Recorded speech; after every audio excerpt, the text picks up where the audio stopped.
വെച്ചോളൂ എത്ര വെക്കണോ? ഓക്കെ അല്ല. അസ്സലാമു അലൈക്കും വറഹ്മത്തുള്ളാഹി വബറകാതുഹു. അൽഹംദുലില്ലാഹ് വസ്സലാത്തു വസ്സലാമു അലാ റസൂലില്ലാഹ് വഅലാ ആലിഹി വസഹ്ബിഹി വമൻ വാലാ. അമ്മാ ബഅദു. യാ അയ്യുഹല്ലദീന ആമനു ഇത്തഖുല്ലാഹ ഹഖ്ക തുഖാതിഹി വലാ തമൂതുന്ന ഇല്ലാ വഅൻതും മുസ്ലിമൂൻ. യാ അയ്യുഹന്നാസു ഇത്തഖൂ റബ്ബക്കുമുല്ലദീ ഖലഖക്കും മിൻ നഫ്സിൻ വാഹിദah وخلق منها زوجها وبث منهما رجالا كثيرا ونساء واتقوا الله الذي تساءلون به والأرحام إن الله كان عليكم رقيبا. أما بعد فإن خير الكلام كلام الله وأحسن الحديث حديث محمد صلى الله عليه وسلم وشر الأمور محدثاتها وكل محدثة بدعة وكل بدعة ضلالة وكل ضلالة في النار. ബഹുമാന്യരായ സഹോദരങ്ങളെ, സഹോദരിമാരെ, അള്ളാഹുവിൻ്റെ ദീൻ ശരിയായി മനസ്സിലാക്കാൻ ഏറെ സഹായിക്കുന്ന വളരെ പ്രധാനപ്പെട്ട കാര്യമാണ് ഇത്തരത്തിലുള്ള ദീനിൻ്റെ മജ്ലിസുകളിൽ പങ്കെടുക്കുകയും അതിൽ നിന്ന് കാര്യങ്ങൾ ഗ്രഹിക്കുകയും അത് ജീവിതത്തിൽ പകർത്തുകയും ചെയ്യുക എന്നുള്ളത്. അള്ളാഹു ഇൽമിൻ്റെ മജ്ലിസിന് വാഗ്ദാനം ചെയ്തിട്ടുള്ള എല്ലാ ശ്രേഷ്ഠതകളും നമുക്കേവർക്കും നൽകി അനുഗ്രഹിക്കുമാറാകട്ടെ. സഹോദരങ്ങളെ, മുഹമ്മദ് നബി സല്ലല്ലാഹു അലൈഹി വസല്ലം നമ്മെ അറിയിച്ച ഒരു കാര്യമുണ്ട്. അവിടുത്തെ ഉമ്മത്ത് 73 കക്ഷികളായി വേർപിരിയുമെന്നും അതിൽ ഒരൊറ്റ വിഭാഗമൊഴികെ ബാക്കിയുള്ള എല്ലാ ആളുകളും വഴിപിഴച്ച ആളുകളായിരിക്കുമെന്നും അവർ നരകത്തിലേക്ക് പ്രവേശിക്കേണ്ട ആളുകളായിരിക്കുമെന്നും നബി സല്ലല്ലാഹു അലൈഹി വസല്ലം അറിയിച്ചിട്ടുണ്ട്. ഇമാം അഹ്മദ് അതുപോലെ തന്നെ അബൂ ദാവൂദുമൊക്കെ അവരുടെ ഹദീസ് ഗ്രന്ഥങ്ങളിൽ മുആവിയത്ത് ബിൻ അബി സുഫിയാൻ റളിയല്ലാഹു അൻഹുവിൽ നിന്നും ഉദ്ധരിച്ച വളരെ പ്രസിദ്ധമായ, നിങ്ങളൊക്കെ ഒരുപാട് തവണ കേട്ടിട്ടുള്ള ഒരു ഹദീസ്, അതിൽ നമുക്കിതിനെക്കുറിച്ച് കാണാൻ സാധിക്കുന്നതാണ്.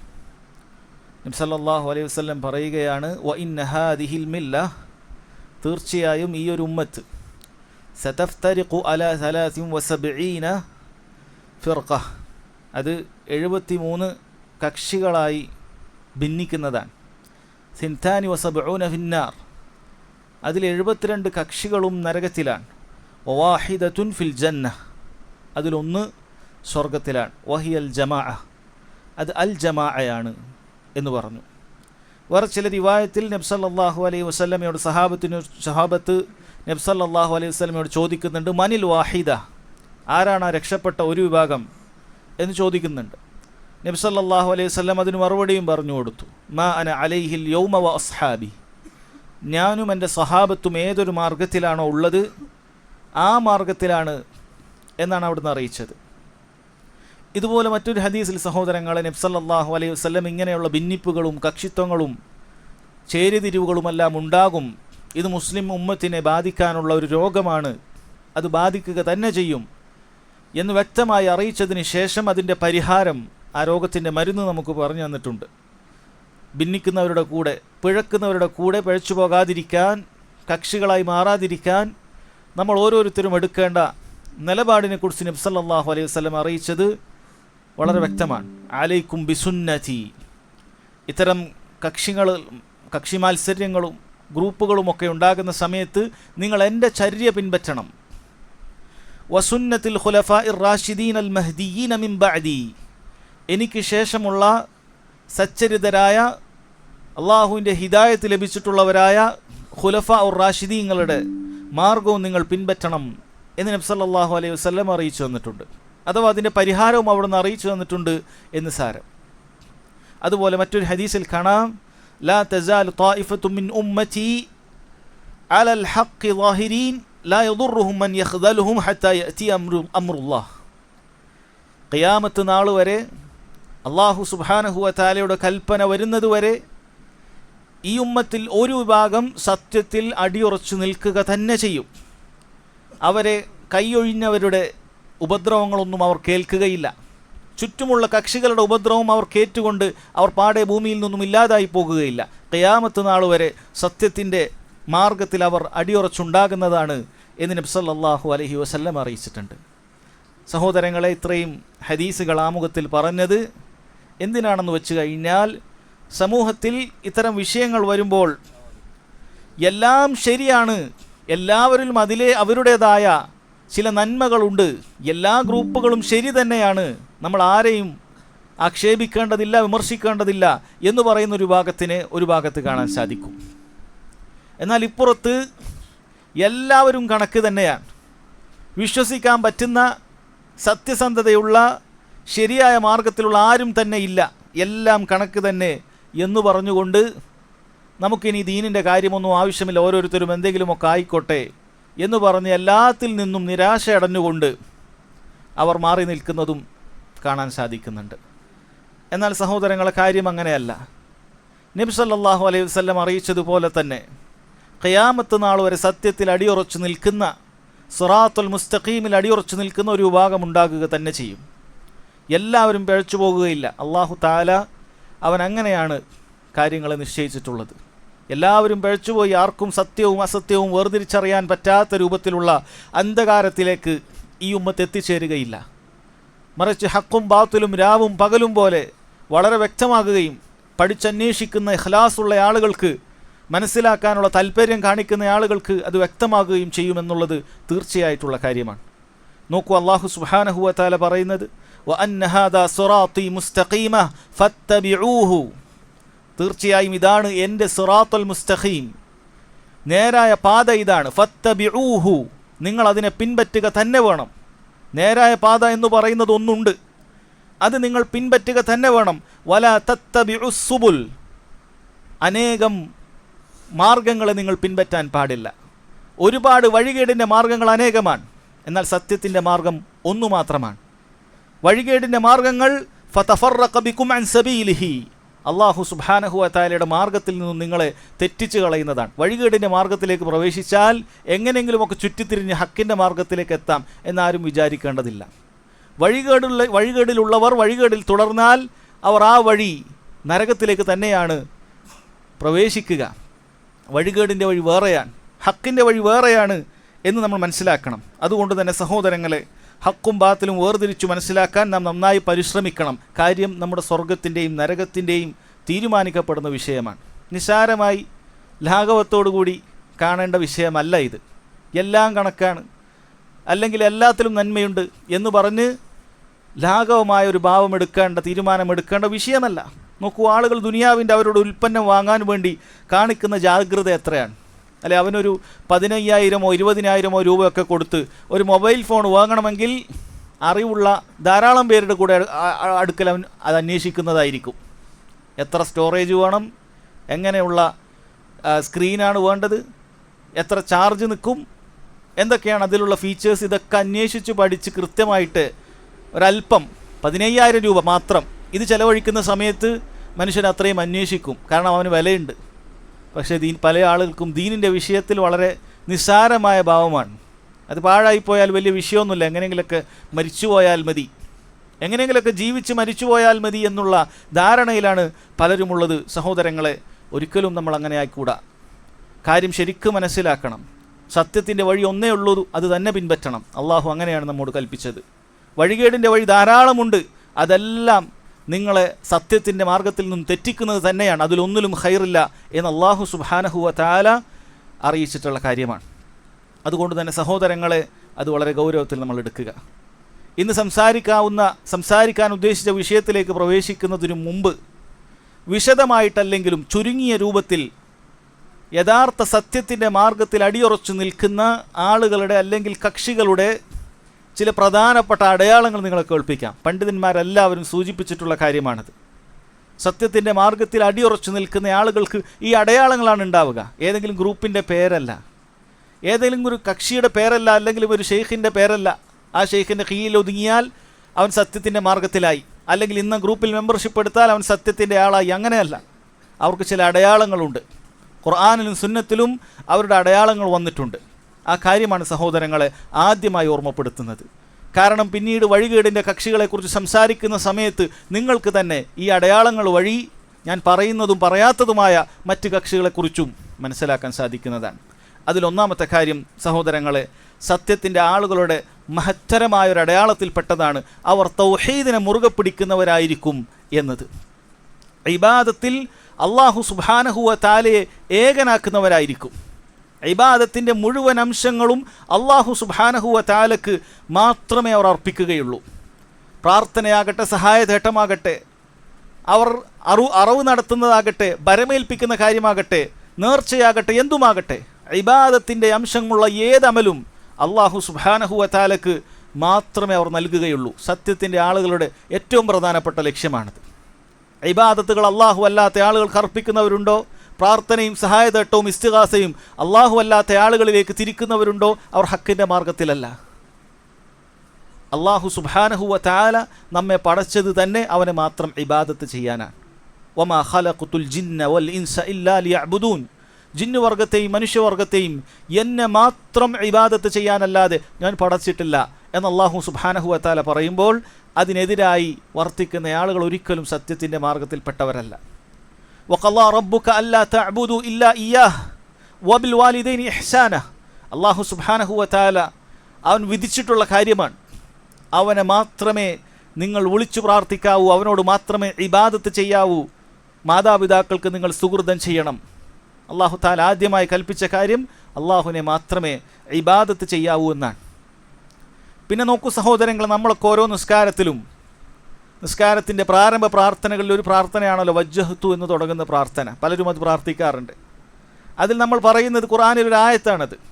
ഖുൽ, പറയുക, ഇന്ന സലാത്തി വനുസുക്കി വമഹ്യായ വമമാതി ലില്ലാഹി റബ്ബിൽ ആലമീൻ. പറയുക, നിങ്ങളുടെ നിസ്കാരം, നിങ്ങളുടെ ആരാധനാ കർമ്മങ്ങൾ, നിങ്ങളുടെ ജീവിതം, മരണം എല്ലാം റബ്ബുൽ ആലമീനായ ലോകങ്ങളുടെ റബ്ബായ അള്ളാഹുവിനു വേണ്ടി മാത്രമേ ഞാൻ അർപ്പിക്കുകയുള്ളൂ. ലാ ശരീക ലഹു, അതിലൊരാളെയും ഞാൻ പങ്കു ചേർക്കുകയില്ല. വബിദാലിക ഉമിർതു, ഇതുകൊണ്ടാണ് ഞാൻ കൽപ്പിക്കപ്പെട്ടത്. അള്ളാഹുവിനോട് മാത്രമേ പ്രാർത്ഥിക്കാവൂ, സഹായം തേടാവൂ, ജീവിതത്തിൻ്റെ അഖില മേഖലയും അള്ളാഹുവിനുള്ളതാണ് എന്നതാണ് ഞാൻ കൽപ്പിക്കപ്പെട്ടത്. വ അന അവ്വലുൽ മുസ്ലിമീൻ, ഞാൻ മുസ്ലിമീങ്ങളുടെ കൂട്ടത്തിൽ ഒന്നാമത്തെ ആളാകുന്നു, മുസ്ലിമീങ്ങളുടെ കൂട്ടത്തിലാണ് എന്ന് പറയുന്നവരാണ്.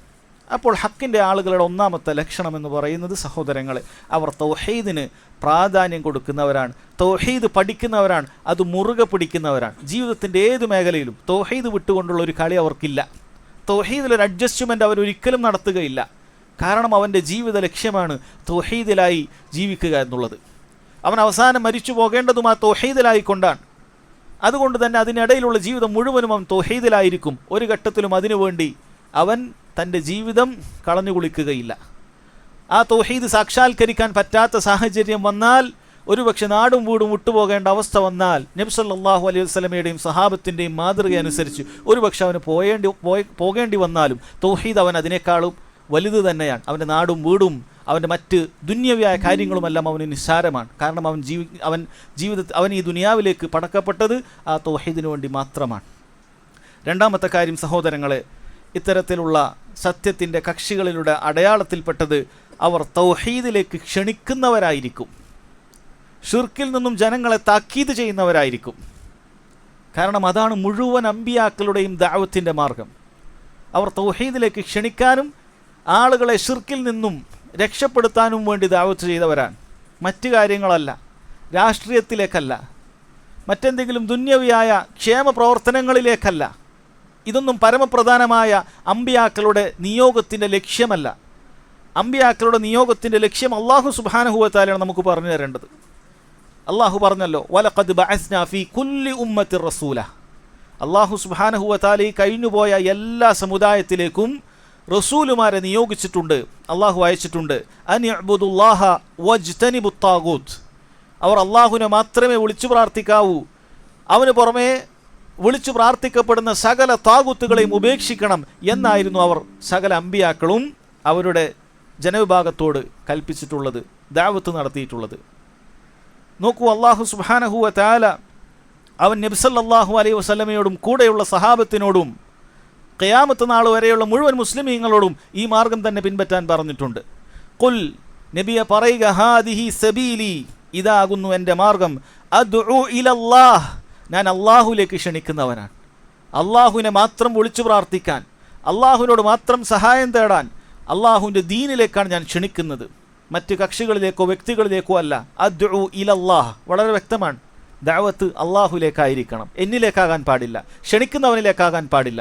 അള്ളാഹു സുബ്ഹാനഹു വ തആലയെ മനസ്സിലാക്കാൻ, അള്ളാഹുവിനെ ഇബാദത്ത് ചെയ്യാൻ, അള്ളാഹുവിൻ്റെ മാർഗത്തിൽ ആളുകളെ സ്നേഹിക്കാൻ, അള്ളാഹുവിൻ്റെ മാർഗത്തിൽ ആളുകളെ വെറുക്കാൻ. അല്ലാതെ ഞാനൊരു വട്ടമുണ്ടാക്കി വെച്ചിട്ട് അതിലേക്ക് ആളുകളെ ക്ഷണിച്ചിട്ട് ആ വട്ടത്തിൽ കയറിയവരൊക്കെ നിങ്ങൾ സ്നേഹിക്കുക, വട്ടത്തിന് പുറത്തുള്ളവർ എത്ര വലിയ ദീനുള്ളവരാകട്ടെ അവരെ വെറുക്കുക, ഇതിലേക്കല്ല. അദ്ഉ ഇലല്ലാഹ്, അള്ളാഹുവിൻ്റെ മാർഗത്തിലേക്ക് താങ്കൾ ക്ഷണിക്കുക. എങ്ങനെയാണ് ക്ഷണിക്കേണ്ടത്? അലാ ബസീറ, ഇൽമോട് കൂടിയാണ് ക്ഷണിക്കേണ്ടത്. ഇൽമും ഫിഖ്ഹും വേണ്ടതുണ്ട്.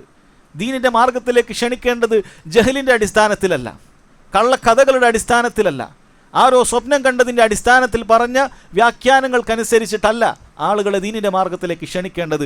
അലാ ബസീറ, വ്യക്തമായ ഉൾക്കാഴ്ചയോടുകൂടി ഇൽമോടുകൂടിയാണ്. അന വമൻ ഇത്തബഅനി, ഞാനും എന്നെ പിൻപറ്റിയവരും. വസുബ്ഹാനല്ലാഹി വമാ അന മിനൽ മുശ്രിക്കീൻ, അള്ളാഹു അത്ര പരിശുദ്ധനാണ്, ഞാൻ ഒരിക്കലും മുശ്രിക്കുകളുടെ കൂട്ടത്തിൽ പെട്ടുപോയവനല്ല എന്ന് അള്ളാഹു സുബ്ഹാനഹു വ തആല നബി സല്ലല്ലാഹു അലൈഹി വസല്ലമയോട് പറയുകയാണ്. ഇനി മൂന്നാമത്തെ കാര്യം സഹോദരങ്ങളെ, സത്യത്തിൻ്റെ കക്ഷികൾ അവർ ഇൽമിന് മഹത്വം നൽകുന്നവരായിരിക്കും. കാരണം ഇൽം എന്ന് പറയുന്നത്, ദീനിയായ വിജ്ഞാനം എന്ന് പറയുന്നത് അള്ളാഹു സുബ്ഹാനഹു വ തആലയുടെ വഹിയാണത്. നബി സല്ലല്ലാഹു അലൈഹി വസല്ലമക്ക് അള്ളാഹു തആല നൽകിയ വഹിയാണ് നമ്മൾ ഇൽം എന്ന് പറയുന്നത്. അതുപോലെ തന്നെ ഇൽമിൻ്റെ വാഹകരായ പണ്ഡിതന്മാരെ അവർ ആദരിക്കുകയും ചെയ്യും. ഇൽമിനോടും ഉലമാക്കളോടും സ്നേഹവും അടുപ്പവുമുള്ള ആളുകളായിരിക്കും സത്യത്തിൻ്റെ കക്ഷികളെന്നാണ്. കാരണം യഥാർത്ഥ ഇൽമില്ലാത്ത ഒരാൾക്ക് അള്ളാഹു സുബ്ഹാനഹു വ തആല ഇബാദത്തുകൾ ചെയ്യാൻ സാധിക്കുകയില്ല. തുടക്കത്തിൽ നാം പറഞ്ഞല്ലോ, ജീവിതത്തിൻ്റെ ലക്ഷ്യം അള്ളാഹുവിനെ മാത്രം ഇബാദത്ത് ചെയ്യാനാണ്. ഇൽമില്ലാത്ത ഒരാൾക്ക്, അറിവില്ലാത്ത ഒരാൾക്ക് എങ്ങനെയാണ് അള്ളാഹുവിനെ ഭയപ്പെടാൻ സാധിക്കുക? എങ്ങനെയാണ് അള്ളാഹു സുബ്ഹാനഹു വ തആലക്ക് വേണ്ടതുപോലെയുള്ള യഥാർത്ഥ രൂപത്തിൽ അവൻ കൽപ്പിച്ചതുപോലെയുള്ള ഇബാദത്തുകൾ ചെയ്യാൻ സാധിക്കുക? അതുകൊണ്ട് ഇൽം അത്യാവശ്യമാണ്. ആ ഇൽമില്ലെങ്കിൽ അവർ പിഴക്കുകയും മറ്റുള്ളവരെ പിഴപ്പിക്കുകയും ചെയ്യും. കാരണം മനുഷ്യന് അവൻ സ്വന്തമായി അവൻ ജഹൂലാണ്, അങ്ങേയറ്റം വിഡ്ഢിയാണ്. അവൻ സ്വന്തമായി ബുദ്ധിയിൽ നിന്നും അറിവുണ്ടാക്കാൻ സാധിക്കുകയില്ല. പഠിക്കണം. ഇന്നമൽ ഇൽമു ബിത്തഅല്ലും, തീർച്ചയായും പഠിച്ചുകൊണ്ടേ ഇൽമ് ലഭിക്കുകയുള്ളൂ. ആ പഠിക്കുന്ന കാര്യങ്ങൾ സഹോദരങ്ങൾ, ആ ഇൽമ് പണ്ഡിതന്മാരുടെ മേൽനോട്ടത്തിലല്ലാതെ ഇൽമ് തേടുന്നതും ദഅവത്ത് നടത്തുന്നതും ഗുണത്തേക്കാളേറെ ദോഷമായിരിക്കും ഉണ്ടാവുക. വിവരമില്ലാത്ത ആളുകൾ ഓരോന്നോരോന്ന് തീരുമാനിക്കുക, ഏതെങ്കിലുമൊക്കെ ദീനിൻ്റെ വിജ്ഞാനങ്ങൾ പഠിക്കാത്ത ആളുകൾ, ഖുർആനിൻ്റെ തഫ്സീറുകൾ മനസ്സിലാക്കാത്ത ആളുകൾ, ഹദീസിൻ്റെ ആശയങ്ങളും അതിൻ്റെ വ്യാഖ്യാനങ്ങളും മനസ്സിലാക്കാത്ത ആളുകൾ, ഏതെങ്കിലും മാഷുമാരോ അല്ലെങ്കിൽ ഏതെങ്കിലുമൊക്കെ അങ്ങനെയുള്ള പ്രവർത്തകരോ ഒക്കെ തീരുമാനിച്ച് അവർ കുറച്ചു കാലം എന്തെങ്കിലുമൊക്കെ കാര്യങ്ങളൊക്കെ മനസ്സിലാക്കി അതിൻ്റെ അടിസ്ഥാനത്തിൽ ദഅവത്തിൻ്റെ കാര്യങ്ങളും മറ്റും തീരുമാനിക്കുക എന്നുള്ളത് സഹോദരങ്ങളെ ഒരിക്കലും ശരിയല്ല. അത് ഗുണത്തേക്കാളേറെ ദോഷമുണ്ടാകും. തീരെ ഗുണമുണ്ടാകുന്നില്ല എന്നാരും പറയുന്നില്ല. ഗുണമുണ്ടായേക്കാം, പക്ഷേ അവരറിയാത്ത പല ദോഷങ്ങളും അതിൻ്റെ പിന്നിലുണ്ടാകും എന്ന് മനസ്സിലാക്കാം. സഹോദരങ്ങൾ, ഇത് മൂന്നും വളരെ പ്രധാനപ്പെട്ട കാര്യമാണ്. വേറെ ഒരുപാട് കാരണങ്ങളുണ്ട്, നമ്മുടെ വിഷയം അതിലേക്കല്ല. ഇനി സഹോദരങ്ങൾ, വഴികേടിൻ്റെ ആളുകളെക്കുറിച്ച് മനസ്സിലാക്കുക എന്നുള്ളത് വളരെ പ്രധാനപ്പെട്ട കാര്യമാണ്. കാരണം അതിൽ വീണു പോകാതെ നമുക്ക് രക്ഷപ്പെടണമെങ്കിൽ വഴികേടുകളെക്കുറിച്ച് നമ്മൾ മനസ്സിലാക്കേണ്ടതുണ്ട്. അല്ലാഹു തആല പറഞ്ഞല്ലോ, വകദാലിക നുഫസ്സിലുൽ ആയാത്ത്, അപ്രകാരമാണ് നാം ദൃഷ്ടാന്തങ്ങളെ വേർതിരിച്ച് വ്യക്തമാക്കി മനസ്സിലാക്കി തരുന്നത്. വലിതസ്തബീന സബീലുൽ മുജ്രിമീൻ, കുറ്റവാളികളായ തെറ്റുകാരായ ആളുകളുടെ മാർഗങ്ങൾ നിങ്ങൾക്ക് വ്യക്തമാകുന്നതിന് വേണ്ടി. അതിനു വേണ്ടിയിട്ടാണ് ആയാത്തുകൾ അല്ലാഹു സുബ്ഹാനഹു വ തആല ദൃഷ്ടാന്തങ്ങൾ വേർതിരിച്ച് തന്നത്. ശരിയായ മാർഗം അല്ലാഹു വ്യക്തമാക്കി നൽകിയിട്ടുണ്ട്. അല്ലാഹു സുബ്ഹാനഹു വ തആല സിറാത്തുൽ മുസ്തഖീമിൻ്റെ മാർഗം വ്യക്തമാക്കി നൽകിയിട്ടുണ്ട്. അതല്ലാതെ ഈ വഴികേടിൻ്റെ കക്ഷികളുടെ വഴികേടുകൾ ആരും സ്വന്തം മെനന് അവർ ആക്ഷേപിക്കുകയില്ല. അവർ ഖുർആനിനും സുന്നത്തിനും എതിരായപ്പോഴാണ് ഇന്ന കാര്യങ്ങൾക്ക് നിങ്ങൾ എതിരായിട്ടുണ്ട് എന്ന് പറഞ്ഞ് ആക്ഷേപിക്കുന്നത്. കാരണം അള്ളാഹു എല്ലാം വ്യക്തമാക്കിയിട്ടുണ്ട്. ഇന്ന് നമ്മൾ ഈ ചർച്ച ചെയ്യാൻ പോകുന്ന വഴിപിഴച്ച കക്ഷിയുടേത് ഭിന്നതയാകട്ടെ, അതല്ലാത്ത കക്ഷികളുടേതാകട്ടെ, അള്ളാഹു സുബ്ഹാനഹു വ തആല അതിനെക്കുറിച്ച് യാതൊരു സൂചനയും നൽകാത്തതായ ഒരു വഴികേടിൻ്റെ കക്ഷിയും ദുനിയാവിലില്ല. കാരണം ഖിയാമത്ത് നാൾ വരെയുള്ള ഹക്കിൻ്റെ ആളുകളുടെ മാർഗം അള്ളാഹു വ്യക്തമാക്കി നൽകിയിട്ടുണ്ട്. ഇനിയൊരു പ്രവാചകൻ വരാനില്ല. അതുകൊണ്ട് മുഴുവൻ കാര്യങ്ങളും വ്യക്തമാക്കിയതിനു ശേഷം മാത്രമേ നബി സല്ലല്ലാഹു അലൈഹി വസല്ലം ഈ ദുനിയാവിൽ നിന്നും വിട പറഞ്ഞു പോയിട്ടുള്ളൂ. നോക്കൂ, ഹുദൈഫത്ത് ബിൻ യമാൻ റളിയല്ലാഹു അൻഹു, നബി സല്ലല്ലാഹു അലൈഹി വസല്ലമയുടെ രഹസ്യ സൂക്ഷിപ്പുകാരൻ എന്നറിയപ്പെട്ട, സാഹിബു സിർ എന്നറിയപ്പെട്ട മഹാനായ സഹാബി, അദ്ദേഹം പറയുന്നുണ്ട്, കാന അന്നാസു യസ്അലൂന റസൂലല്ലാഹി സ്വല്ലല്ലാഹു അലൈഹി വസല്ലം അനിൽ ഖൈർ. ജനങ്ങൾ റസൂലുള്ളാഹിയോട് ഖൈറിനെ കുറിച്ച് ധാരാളം ചോദിക്കാറുണ്ട്. അല്ലെ, നമ്മൾ പല ഹദീസുകളും സഹാബത്ത് നല്ല നല്ല സാലിഹായ അമലുകളൊക്കെ കുറിച്ച് ചോദിക്കുന്നത് കേട്ടിട്ടുണ്ട്. നിസ്കാരത്തിനെ കുറിച്ച്, നോമ്പിനെ കുറിച്ച്, സദഖകളെ കുറിച്ച്, ഖിയാമുൽ ലൈലിനെ കുറിച്ചിട്ടൊക്കെ അവർ ചോദിക്കാറുണ്ട്. നല്ല കാര്യമാണ്. എന്നാൽ അദ്ദേഹം പറയുന്നു, വകുന്തു അസ്അലുഹു അനിശ്ശർ, പക്ഷെ ഞാൻ ഷർറുകളെ കുറിച്ച്, തിന്മകളെ കുറിച്ച് ചോദിക്കാറുണ്ട്. മഖാഫത അൻ യുദ്രികനി, ആ ഷർറിനെ ബാധിക്കുമെന്ന പേടിയാലാണ് ഞാൻ ചോദിക്കുന്നത്. ഷർറിനെ കുറിച്ച് കേട്ട് ആസ്വദിക്കാനോ മറ്റൊന്നുമല്ല. ആ ഷർറിനെ കുറിച്ച് ഞാൻ കരുതിയിരിക്കുന്നത് ആ ഷർറ് പിന്നീട് ഞാൻ അറിയാതെ എൻ്റെ ജീവിതത്തിലേക്ക് കടന്നു വരുമെന്നുള്ള പേടി കാരണമാണ് എന്ന് ഹുദൈഫത്തുൽ യമാൻ റളിയല്ലാഹു അൻഹു പറയുന്നുണ്ട്. ചില കവിമാർ പറഞ്ഞതുപോലെ, അറഫ്തു ശർറ ലാ ലിശ്ശർരി വലാകിൻ ലിതവഖീഹ്, ഞാൻ ഷർറിനെ മനസ്സിലാക്കുന്നത് ഷർറിന് വേണ്ടിയിട്ടല്ല, മറിച്ച് അതിൽ നിന്നും രക്ഷപ്പെടാൻ വേണ്ടിയിട്ടാണ്. വമൻ ലാ യഅരിഫു ശർറ മിനൽ ഖൈരി യഖഉ ഫീ, കാരണം ഖൈറും ഷർറും വേർതിരിച്ച് മനസ്സിലാക്കാത്ത ആളുകൾ മിക്കവാറും അതിൽ വീണു പോകാൻ സാധ്യതയുണ്ട്. അല്ലേ, ഒരു വഴി നമ്മൾ ജീവിതത്തിൽ ആലോചിച്ച് നോക്കും. ഒരു വഴിയിൽ ഒരുപാട് കുഴികളും അപകടങ്ങളും നിറഞ്ഞ വഴിയാണെങ്കിൽ ആ വഴിയെക്കുറിച്ച് നേരത്തെ പഠിച്ചു മനസ്സിലാക്കാത്ത ആളുകളിൽ മിക്കവാറും അതിൽ വീണു പോകാനുള്ള സാധ്യതയുണ്ട്. അങ്ങനെയാണ് സംഭവിക്കാറുള്ളത്. എന്നാൽ ആ വഴിയെക്കുറിച്ച് മനസ്സിലാക്കിയാണ് രാത്രി ഇന്ന നേരത്തെ അവിടെ പോകാൻ പാടില്ല, ഇന്ന വഴിയിൽ എടുത്തു കഴിഞ്ഞാൽ അപ്പുറത്ത് വലിയ കൊക്കയാണ്, ചിലപ്പോൾ മറിഞ്ഞു പോകാൻ സാധ്യതയുണ്ട്, അവിടെ ചതുപ്പ് നിലമാണ്, അവിടെ ഇറങ്ങാൻ പാടില്ല എന്നൊക്കെ മനസ്സിലാക്കുന്ന ആളുകളോ അവർ സൂക്ഷിച്ചിട്ടാണ് ആ വഴിയിലൂടെ സഞ്ചരിക്കുക. അതിനു വേണ്ടിയിട്ടാണ് നമ്മൾ ഷർറിൻ്റെ മാർഗ്ഗങ്ങൾ, കുഴികൾ ഏതാണ്, ചതുപ്പ് നിലങ്ങൾ ഏതാണ് എന്ന് വേർതിരിച്ച് മനസ്സിലാക്കുകയും വ്യക്തമാക്കുകയും ചെയ്യുന്നത് അതിനുവേണ്ടി മാത്രമാണ് എന്ന് മനസ്സിലാക്കുക. അതല്ലാതെ ആരെങ്കിലുമൊക്കെ വഷളാക്കാനോ താറടിക്കാനോ എന്നൊന്നുമല്ല. ഇതിനല്ല കാര്യം. മറിച്ച് ഷർറിൻ്റെയും ഖൈറിൻ്റെയും വഴികൾ വേർതിരിക്കപ്പെടുക തന്നെ വേണം. ഷർറിൻ്റെ വഴികളിൽ നിന്നും ആളുകൾ രക്ഷപ്പെടാനും ഖൈറിൻ്റെ വഴികളിലേക്ക്, യഥാർത്ഥ സിറാത്തൽ മുസ്തഖീമിലേക്ക് ആളുകൾ പ്രവേശിക്കാൻ. സഹോദരങ്ങളെ, ഇത്തരത്തിൽ ജനങ്ങൾക്കിടയിൽ വലിയൊരു പ്രചാരവും ദീനിൻ്റെ മാർഗത്തിൽ പരിശ്രമം നടത്തുന്നവരാണെന്ന് ആളുകൾ തെറ്റിദ്ധരിച്ചിട്ടുമുള്ള ഒരു പ്രസ്ഥാനമാണ് തബ്ലീഗ് ജമാഅത്ത് എന്നുള്ളത്. ഇവരുടെ അബദ്ധങ്ങൾ ചൂണ്ടിക്കാണിക്കുന്നതിന് മുമ്പ് വളരെ സ്നേഹത്തോടെ, ഗുണകാംക്ഷയോടെ സഹോദരങ്ങളെ ഓർമ്മപ്പെടുത്തേണ്ട ചില കാര്യങ്ങളുണ്ട്. ഏതൊരു സംഘടനയും, ഏതൊരു പ്രസ്ഥാനവും ഗ്രൂപ്പുമൊക്കെ അതിൻ്റെ ശരിതെറ്റുകൾ നാം പഠിക്കേണ്ടത് ഖുർആനിലേക്കും സുന്നത്തിലേക്കും, അത് നമ്മുടെ നല്ലവരായ മുൻഗാമികളിലേക്കും അവർ കാണിച്ചു തന്ന മാർഗത്തിലേക്കും മടക്കിക്കൊണ്ടാണ്. അതല്ലാതെ നമ്മുടെ വികാരങ്ങളോ നമ്മുടെ ആവേശങ്ങളോ അല്ലെങ്കിൽ ആ ഒരു പ്രസ്ഥാനത്തിൻ്റെ അല്ലെങ്കിൽ ആ ഒരു ഗ്രൂപ്പിൻ്റെ ബാഹ്യമായി ഉയർത്തിപ്പിടിക്കുന്ന കാര്യങ്ങളോ നോക്കിയിട്ടല്ല. നമ്മുടെ ആവേശങ്ങളൊന്നും അവർ അങ്ങനെ ശരിയല്ല എന്നൊന്നും പറയാൻ എനിക്ക് കഴിയില്ല, അവരിന്നൊക്കെ കാണുന്നുണ്ട് എന്നതല്ല.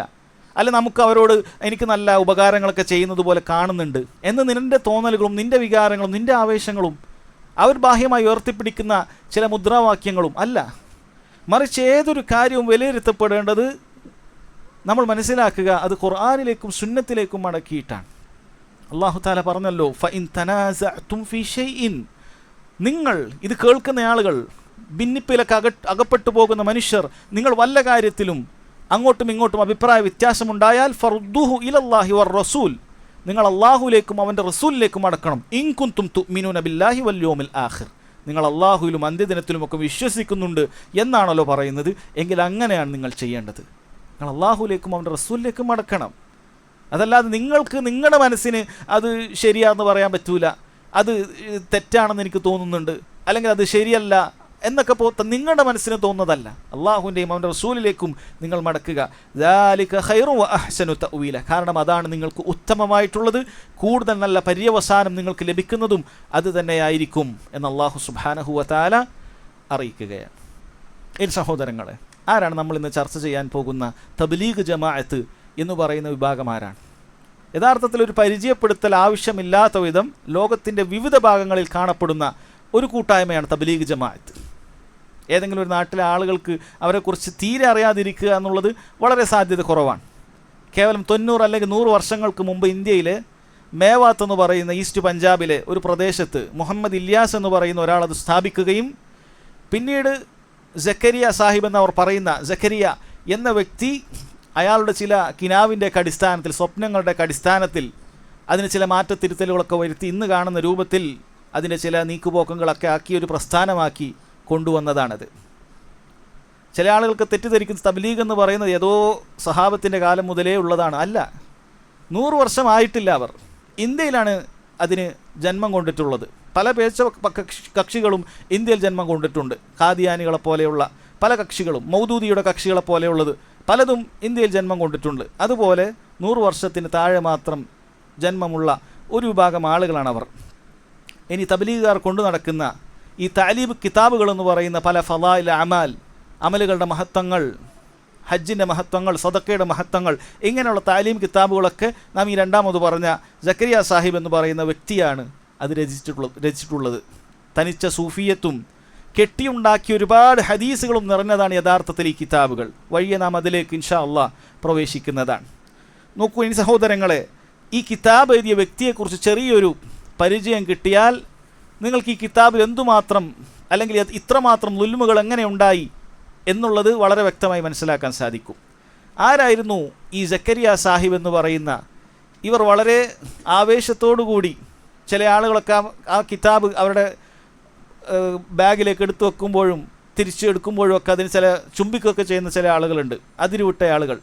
അപ്പോൾ അദ്ദേഹം ഈ എഴുതിയിട്ടുള്ള ഈ കിതാബ് എഴുതിയ ആളുടെ വിശ്വാസം എന്താണ്, അയാൾ ആരാണ് എന്ന് നമ്മൾ നോക്കുകയാണെങ്കിൽ നമുക്ക് മനസ്സിലാക്കാൻ സാധിക്കും. അദ്ദേഹത്തെക്കുറിച്ച് ഖുർആനിൻ്റെ മഹത്വങ്ങൾ എന്ന് പറയുന്ന ഇവരുടെ ഒരു ഗ്രന്ഥത്തിൻ്റെ മുഖവുരയിൽ, അദ്ദേഹത്തിൻ്റെ ഗ്രന്ഥമാണ് പക്ഷെ അതിന് തർജ്ജിമ എഴുതിയ ആൾ അതിൻ്റെ മുഖവുരയിൽ അദ്ദേഹത്തെ പരിചയപ്പെടുത്തുന്നത് നമുക്ക് കാണാൻ സാധിക്കും. അത് മുഴുവൻ വായിക്കുന്നില്ല.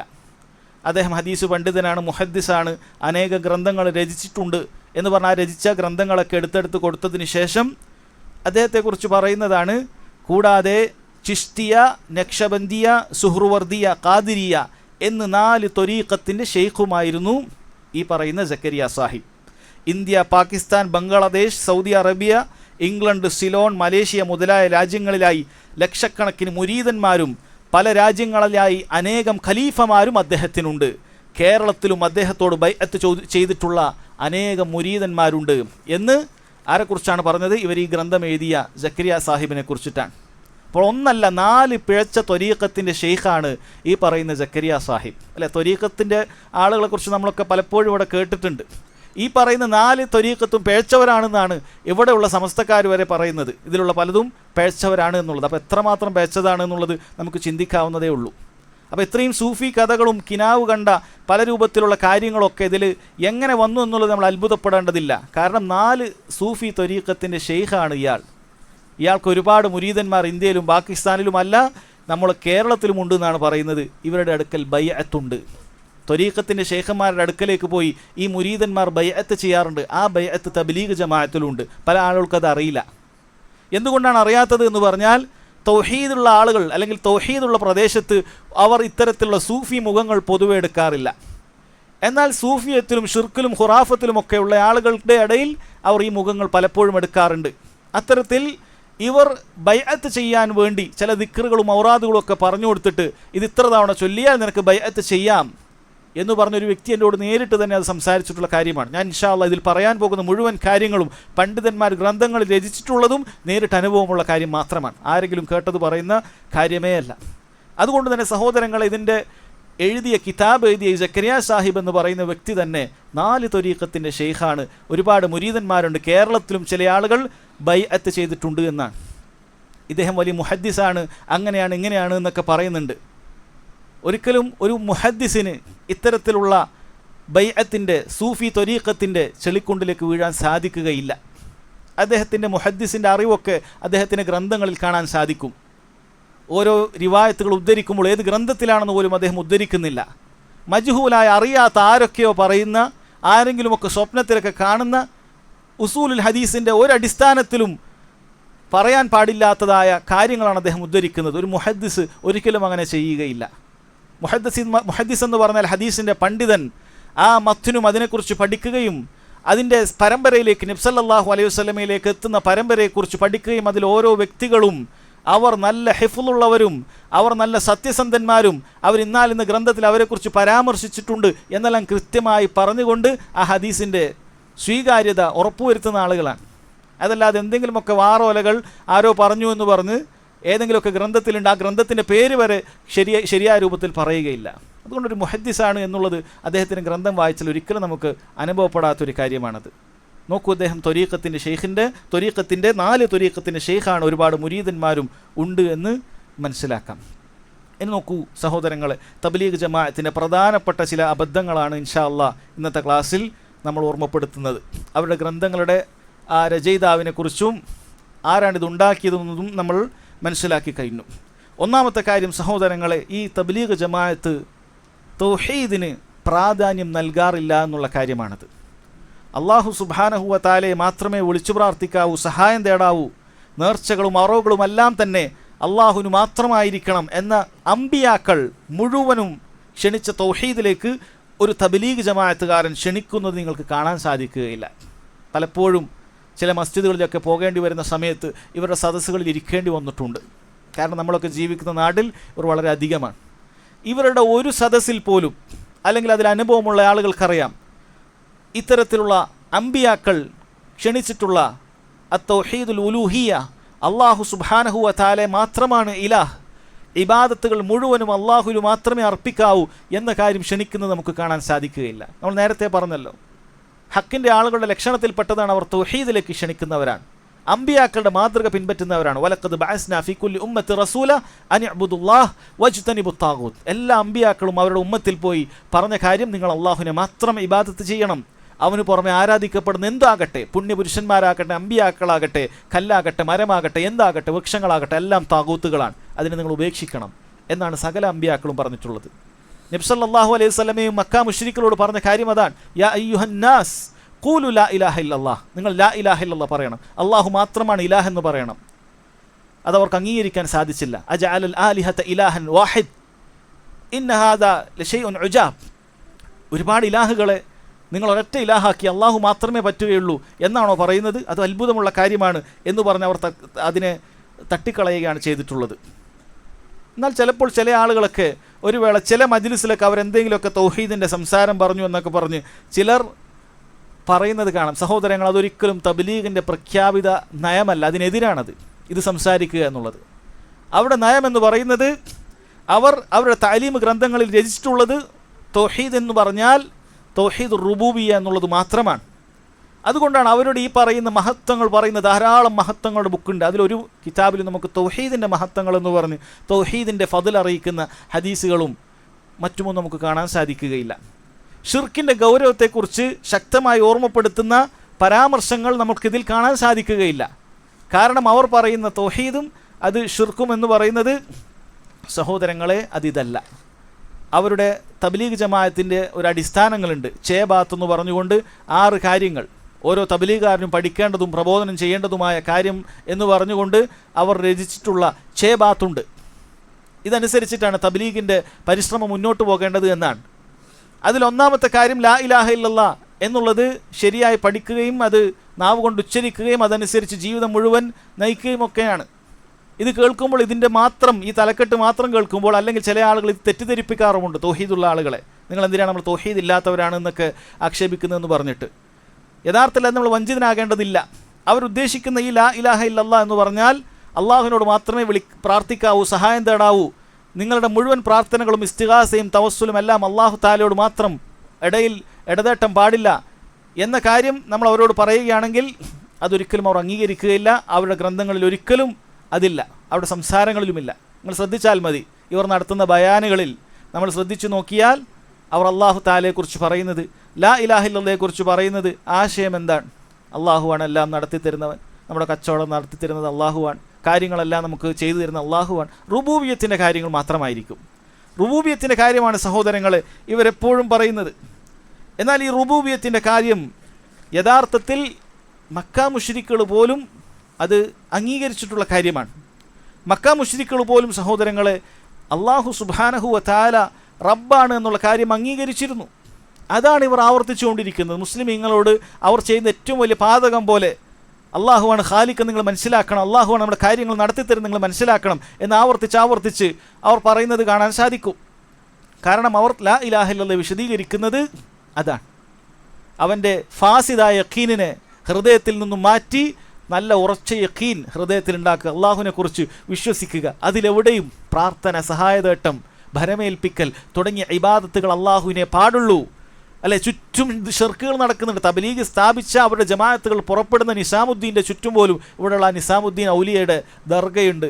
അതിനെതിരെ ഒരു സംസാരം, ഒരു ലഘുലേഖ, ഖബറുകൾ കെട്ടിയുയർത്തരുത്, അവരോട് പ്രാർത്ഥിക്കരുത്, സഹായം തേടരുത്, അള്ളാഹുവിനോട് മാത്രമേ പ്രാർത്ഥിക്കാവൂ എന്ന് എവിടെയെങ്കിലുമൊക്കെ ലാ ഇലാഹ ഇല്ലല്ലാഹ് ഒരു വിശദീകരണമായി അവർ പറയുക.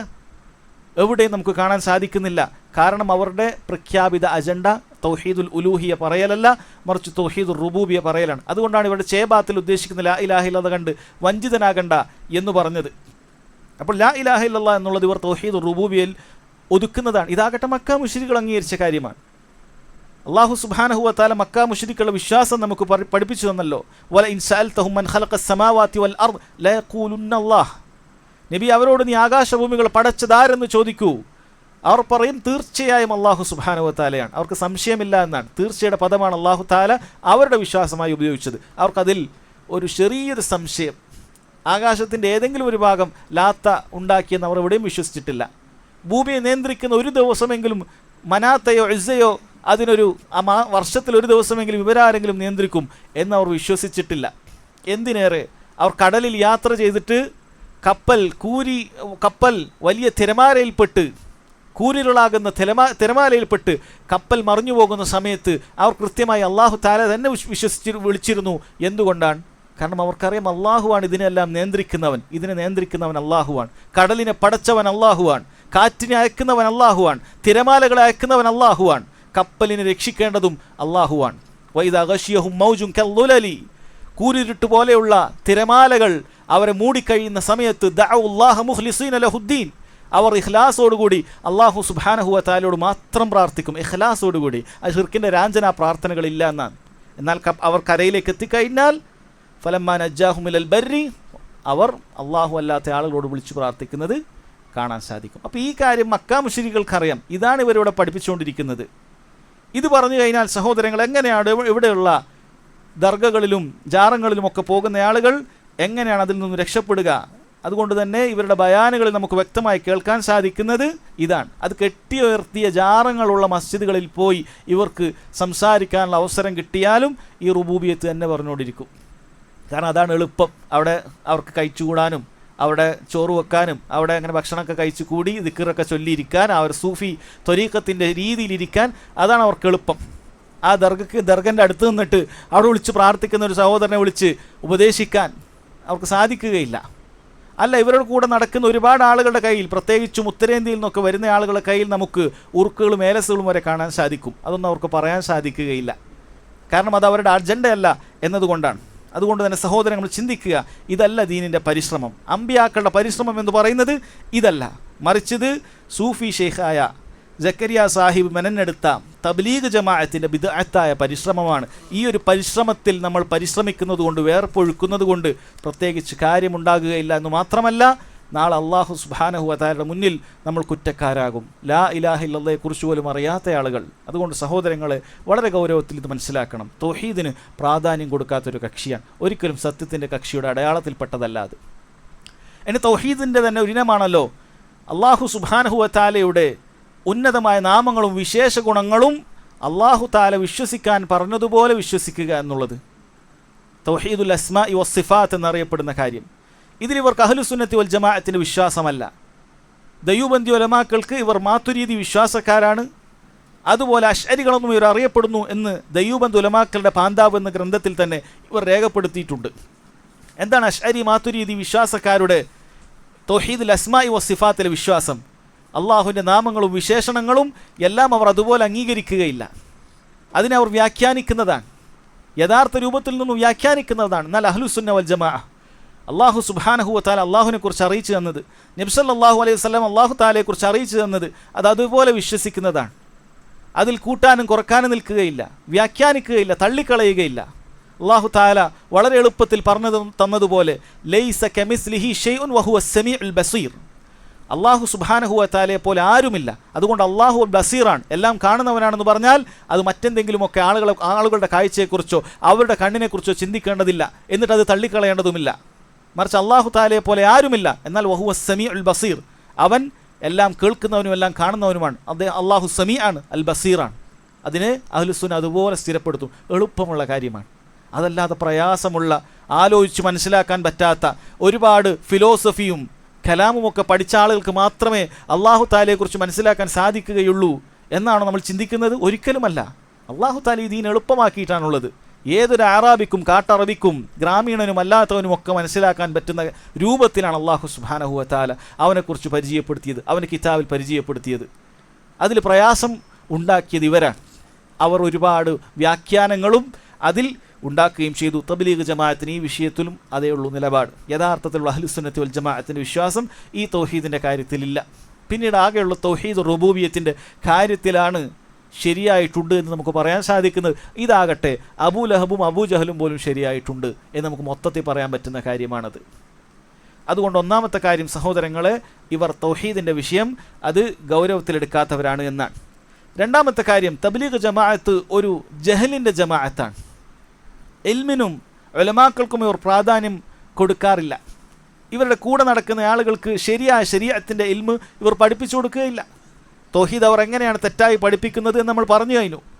നിസ്കാരമാകട്ടെ മറ്റു സൽക്കർമ്മങ്ങളാകട്ടെ അതിൻ്റെ മഹത്വങ്ങളെക്കുറിച്ചും ഉള്ളതും ഇല്ലാത്തതുമായ ഹദീസുകളും കഥകളും പറഞ്ഞിട്ട് ആളുകൾക്ക് അമലിന് പ്രേരണ നൽകുക എന്നല്ലാതെ നബി സല്ലല്ലാഹു അലൈഹി വസല്ലം നിർവഹിച്ചതുപോലെ ഒരു നിസ്കാരം, അവിടുന്ന് നിർവഹിച്ചതുപോലെയുള്ള ഒരു ഹജ്ജ് ഇല്ല, അത് കാണില്ല. നിസ്കാരത്തിൻ്റെ മഹത്വം എന്ന് പറയുന്ന കിതാബ് മുഴുവൻ ആദ്യം മുതൽ അവസാനം വായിച്ചാലും നബി സല്ലല്ലാഹു അലൈഹി വസല്ലം എങ്ങനെ നിസ്കരിച്ചു എന്ന് നമുക്കതിൽ പഠിക്കാൻ സാധിക്കില്ല. അത് വേറെ കിതാബ് പഠിക്കണം. ഹജ്ജിൻ്റെ മഹത്വങ്ങൾ വായിച്ചാൽ എങ്ങനെയാണ് കൃത്യമായി ഹജ്ജ് ചെയ്യേണ്ടത്, അതിൻ്റെ മസായിലുകൾ നമുക്കതിന് കാണാൻ സാധിക്കുകയില്ല. ഇതും യാദൃശ്ചികമായി ഉണ്ടായതല്ല, മറിച്ച് ഇവരുടെ ഒരു പ്രഖ്യാപിത അജണ്ടയാണ്. മസായിലുകൾ സംസാരിക്കാൻ പാടില്ല, മറിച്ച് ഫളായിലുകളെ സംസാരിക്കാൻ പാടുള്ളൂ. അമൽ എങ്ങനെ ചെയ്യണമെന്നുള്ള കാര്യത്തിൽ നിങ്ങൾ സംസാരിക്കരുത്, അത് ഷർറാണ്. നിങ്ങൾ അമലിൻ്റെ മഹത്വങ്ങളെക്കുറിച്ച് പറഞ്ഞോളൂ. അതുകൊണ്ട് ഒരു തബ്ലീഗ് ജമാഅത്ത് വന്നാൽ അതിൽ 20 ആളുണ്ടെങ്കിൽ ചിലപ്പോൾ 20 കോലത്തിലായിരിക്കും നിസ്കാരവും ഒക്കെ. കൃത്യമായി എങ്ങനെയാണ് നിസ്കരിക്കേണ്ടത് എന്ന് അവർ പഠിപ്പിക്കുകയില്ല. അതൊക്കെ ഷർറായിട്ടാണ് കാണുന്നത്. നബി സല്ലല്ലാഹു അലൈഹി വസല്ലമയുടെ ഹദീസുകൾ പഠിക്കുകയും അതിന് കൃത്യമായി കാര്യങ്ങൾ പഠിപ്പിച്ചു കൊടുക്കുകയും ചെയ്യുന്നത് അവർ അത് ഷർറായിട്ടാണ് കാണുന്നത്. അതൊന്നും പാടില്ല. അന്ധമായി ഏതെങ്കിലുമൊക്കെ മദ്ഹബിൽ തഖ്ലീദ് ചെയ്തു കൊള്ളുക, ഹദീസ് സ്ഥിരപ്പെട്ടത് കണ്ടാലും അതൊക്കെ മദ്ഹബിനനുസരിച്ച് വ്യാഖ്യാനിച്ച് ആ ഹദീസുകളെ മാറ്റി നിർത്താം എന്നല്ലാതെ നമ്മൾ ഒരിക്കലും അതിലേക്കൊന്നും തിരിഞ്ഞു നോക്കേണ്ട ആവശ്യമില്ല. നോക്കൂ, നിങ്ങൾക്ക് മനസ്സിലാക്കാൻ സാധിക്കും അവർ ചെയ്യുന്ന ഏതെങ്കിലുമൊക്കെ ഒരു അമൽ അത് ഇന്ന് ഹദീസ് അത് ദഈഫാണ്, ദുർബലമാണ്, എല്ലാവരും ഇജ്മാ ഉള്ള കാര്യമാണ്, സഹീഹായ ഹദീസ് വളരെ വ്യക്തമായി ഇപ്പുറത്തുണ്ട് എന്ന് പഠിപ്പിച്ചു കൊടുത്താൽ അതിലേക്കൊന്നും തിരിഞ്ഞു നോക്കാൻ അവർ തയ്യാറല്ല എന്നാണ്. നോക്കൂ, ഇനി നബി സല്ലല്ലാഹു അലൈഹി വസല്ലം കേവലം ഫളായിലുകൾ മാത്രമാണോ സഹാബത്തിനെ പഠിപ്പിച്ചത്? ഒരിക്കലുമല്ല. എത്ര ഹദീസുകൾ, മസായിലുകൾ വളരെ കൃത്യമായി നബി സല്ലല്ലാഹു അലൈഹി വസല്ലം പഠിപ്പിച്ചിട്ടുണ്ട്. അവിടുന്ന് നിസ്കരിച്ചതിന് ശേഷം പറഞ്ഞില്ലേ, സല്ലു കമാ റഅയ്തുമൂനി ഉസല്ലി, ഞാൻ എപ്രകാരമാണോ നിസ്കരിച്ചത് അതുപോലെ നിങ്ങൾ നിസ്കരിക്കണം. നിസ്കാരത്തിന് കുറേ മഹത്വം പറഞ്ഞിട്ട് ഓരോരുത്തരും തോന്നിയതുപോലെ നിസ്കരിച്ചോളൂ എന്നല്ല. ഹജ്ജ് കൃത്യമായി ചെയ്ത് കാണിച്ചു കൊടുത്തിട്ട് അവിടുന്ന് പറഞ്ഞു, ഖുദു അന്നി മനാസികക്കും, നിങ്ങൾ എന്നിൽ നിന്നാണ് ഹജ്ജിൻ്റെ മനാസിക്കുകൾ സ്വീകരിക്കേണ്ടത്, ഹജ്ജിൻ്റെ കർമ്മങ്ങൾ സ്വീകരിക്കേണ്ടത് എന്ന് നബി സല്ലല്ലാഹു അലൈഹി വസല്ലം പറഞ്ഞിട്ടുണ്ട്. നോക്കൂ, ഒരിക്കൽ അവിടുന്ന് മസ്ജിദിൽ ഇരിക്കുന്ന സമയത്ത് ഒരു വ്യക്തി വന്നിട്ട് നിസ്കരിക്കുകയാണ്. നബി സല്ലല്ലാഹു അലൈഹി വസല്ലം അയാൾ വിളിച്ചു പറഞ്ഞു, ഇർജി ഫസല്ലി ഫഇന്നക ലം തുസല്ലി, അയാൾ നിസ്കരിച്ച് മടങ്ങിയതാ, നീ പോയി വീണ്ടും മടക്കി നിസ്കരിക്കുക, ശരിയായിട്ടില്ല.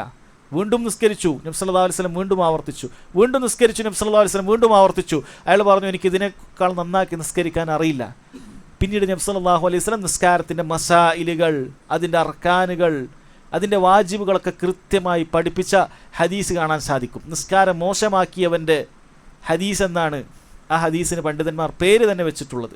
നോക്കൂ, മസായിലുകൾ പഠിപ്പിക്കാതിരുന്നിട്ടില്ല. അപ്പോൾ നമ്മൾ കൃത്യമായി മനസ്സിലാക്കുക, കേവലം ഫളായിലുകൾ മാത്രം പഠിക്കുക, ഇൽമിയായ ഇത്തരം ചർച്ചകളിലേക്ക് ആളുകളെ കൊണ്ടുപോകാതിരിക്കുക എന്നുള്ളത് അതൊരു യഥാർത്ഥ കക്ഷിയുടെ ലക്ഷണമല്ല, പിഴച്ച തബ്ലീഗ് ജമാഅത്തിൻ്റെ ഈ ഒരു കാര്യമായിട്ട് നമുക്ക് കാണാം. അതുകൊണ്ട് അവർക്ക് ഇത്തരത്തിലുള്ള ഇൽമുകൾ കാണുകയില്ല.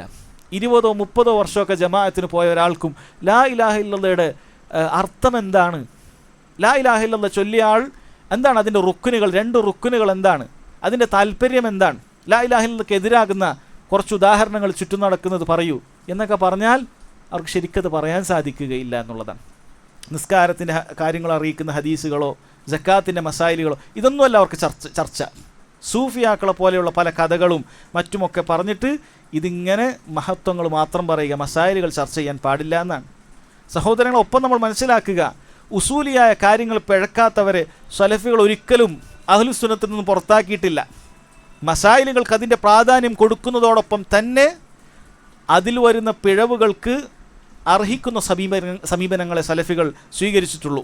അല്ലേ, പൊക്കിളിൻ്റെ താഴെ ഒരാൾ കൈകെട്ടി നിസ്കരിച്ചു എന്ന് കണ്ടാൽ നമ്മൾ നിൻ്റെ നിസ്കാരം തെറ്റിപ്പോയി, നിസ്കാരം ബാത്തിലായി എന്നാരോടും പറഞ്ഞിട്ടില്ല. കാരണം അതിനോടുള്ള നിലപാട് അങ്ങനെയാണ്.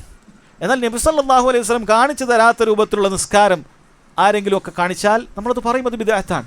നബി സല്ലല്ലാഹു അലൈഹി വസല്ലം കാണിച്ചു തരാത്ത രൂപത്തിൽ നിസ്കാരത്തിന് ശേഷം കൂട്ടുപ്രാർത്ഥന നടത്തുമ്പോൾ അത് ബിദ്അത്താണ് നമ്മൾ സൂചിപ്പിക്കാറുണ്ട്.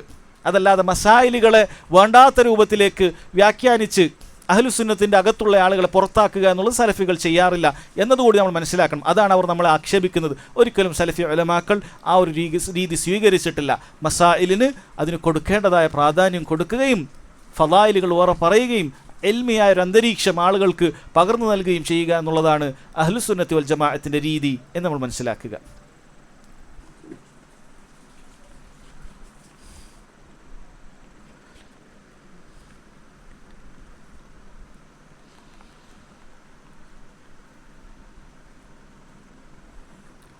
മൂന്നാമത്തെ കാര്യം സഹോദരങ്ങളെ, തബ്ലീഗ് ജമാഅത്തിൻ്റെ പ്രഖ്യാപിത അജണ്ടയിൽപ്പെട്ടതാണ് അവർ തിന്മകളെ എതിർക്കുകയില്ല എന്നുള്ളത്.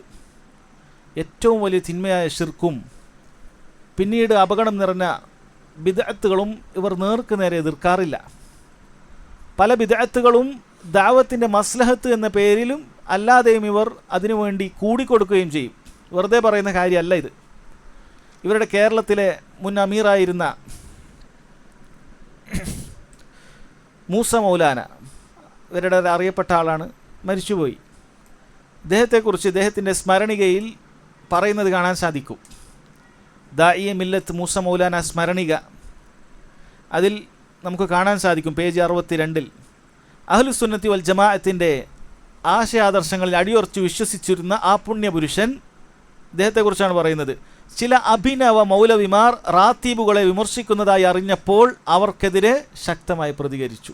റാത്തീബുകളെ, ഇവിടെ തൗഹീദ് ദാവത്ത് നടത്തുന്ന ആളുകൾ റാത്തീബ് കഴിക്കാൻ പാടില്ല എന്ന് പറഞ്ഞ് പല രൂപത്തിലെ റാത്തീബുകളുണ്ടല്ലോ ഇവിടെ. അള്ളാഹു അല്ലാത്ത ആളുകളോട് വിളിച്ചു പ്രാർത്ഥിച്ചും അല്ലാതെയും ഒക്കെയുള്ള പല റാത്തീബുകളുണ്ട്. ഇത് കഴിക്കാൻ പാടില്ല എന്ന് പറഞ്ഞപ്പോൾ അവരെ പറയുന്നത് ചില അഭിനവ മൗലവിമാർ റാത്തീബുകൾ വിമർശിക്കുന്നതായി അറിഞ്ഞപ്പോൾ അവർക്കെതിരെ ശക്തമായി പ്രതികരിച്ചു. എന്നു മാത്രമല്ല, വർഷാവർഷം തൻ്റെ ഭവനത്തിൽ തൻ്റെ സ്നേഹിതന്മാരിൽപ്പെട്ട പ്രഗത്ഭ ആലിമീങ്ങളെയും, ആരാണ് ആലിമീങ്ങളെന്ന് ഊഹിച്ചാൽ മതി, പ്രഗത്ഭ ആലിമീങ്ങളെയും അയൽക്കാരെയും ക്ഷണിച്ചു വരുത്തി മൗലിദ് നടത്തി സൽക്കരിക്കുകയും ചെയ്യുമായിരുന്നു എന്നാണ്. ഇവരുടെ കേരളത്തിലെ അമീറായിരുന്ന ആളുടെ സ്വഭാവമാണിത്. റാത്തീബ് മൗലൂദൊക്കെ വീട്ടിൽ കഴിക്കാറുണ്ടായിരുന്നു എന്നുള്ളതാണ്. അപ്പോൾ തിന്മകളെ എതിർക്കാറില്ല എന്ന് മാത്രമല്ല, ബിദ്അത്തുകളെ എതിർക്കാറില്ല എന്ന് മാത്രമല്ല, പല മസ്ലഹത്ത് കണ്ടു കഴിഞ്ഞാൽ ആ തിന്മകളിൽ കൂടുക എന്നുള്ളതും ഇവരുടെ സ്വഭാവത്തിൽപ്പെട്ടതാണ്. ഇവർ ജമാഅത്തിന് പോയൊരു മസ്ജിദിൽ അവിടെ മൗലൂദോ റാത്തീബോ ഹദ്ദാദോ ഉണ്ടെങ്കിൽ അതിലൊക്കെ അവർ കൂടിക്കൊടുക്കും. അതിൻ്റെ ചുറ്റും കൂടി അവരെക്കാൾ ഉഷാറായിട്ട് ഇവർ അത് കാണിച്ചു കൊടുക്കും. നമ്മളിതിനൊന്നും എതിരല്ല. അപ്പോൾ ചിലപ്പോൾ ചില വിരുദ്ധന്മാർ അതിൽ ഇതൊക്കെ തെറ്റാണെന്ന് മനസ്സിലാക്കുന്ന ആളുകളുണ്ടാവും. പക്ഷെ അവർക്ക് ദഅവത്തിൻ്റെ മസ്ലഹത്താണ്. നമ്മളിങ്ങനെയൊക്കെ കൂടിയാൽ പിന്നീട് വരെ ജമാഅത്തിന് പുറപ്പെടുവിക്കാൻ പറ്റും. നമ്മളെപ്പോലെ ഇങ്ങനെ ബാണ്ണക്കെട്ടുമായി നടക്കുന്ന തബ്ലീഗ് ജമാഅത്തുകാരനാക്കി മാറ്റുക, അതേ ഉള്ളൂ ലക്ഷ്യം. അല്ലാതെ ഇവനെ ബിദ്അത്തിൽ നിന്ന് രക്ഷപ്പെടുത്തി സുന്നത്തിൻ്റെ വഴിയിലേക്ക് എത്തിക്കുക എന്നൊന്നുമില്ല. ഇവനെ നമ്മുടെ ജമാഅത്തിലേക്ക് കൂട്ടിയാൽ മതി. പിന്നെ നമ്മളെ ഇഷ്ടപ്പെട്ട ഹബീബായി മാറി, സാത്തിയായി മാറി. ഇതാണ് ഇവരുടെ രീതി. അപ്പോൾ സഹോദരങ്ങളെ, ഇവർ ഇത് കേവലം വെറുതെ പറയുന്നതല്ല, നന്മകൾ പറയുക, അപ്പോൾ തിന്മകൾ ഇല്ലാതാകുമെന്നുള്ളൊരു പുത്തൻ ആശയം ഇവർക്കുണ്ട്. അതിനിവർ ഖുർആനും ഹദീസും തെളിവല്ല കൊണ്ടുവരാറുള്ളത്. മറിച്ച് ഒരു നിലക്ക് ബന്ധമൊന്നും ഉണ്ടാവില്ല. അങ്ങനെയുള്ള ചില ഉദാഹരണങ്ങൾ കൊണ്ടുവന്നിട്ടാണ് ഇതൊക്കെ തെളിയിക്കാറുള്ളത്. സാധാരണക്കാരായ ആളുകൾ പെട്ടെന്ന് ചിലപ്പോൾ ഇത്തരം ഉദാഹരണങ്ങൾ കേൾക്കുന്ന സമയത്ത് അതിൽ വീണു പോവുകയും ചെയ്യും. അധികം ചിന്തിക്കാത്ത സാധാരണക്കാരെയാണോ ഇവർ കൂടുതൽ ദഅവത്ത് നടത്തുന്നത്.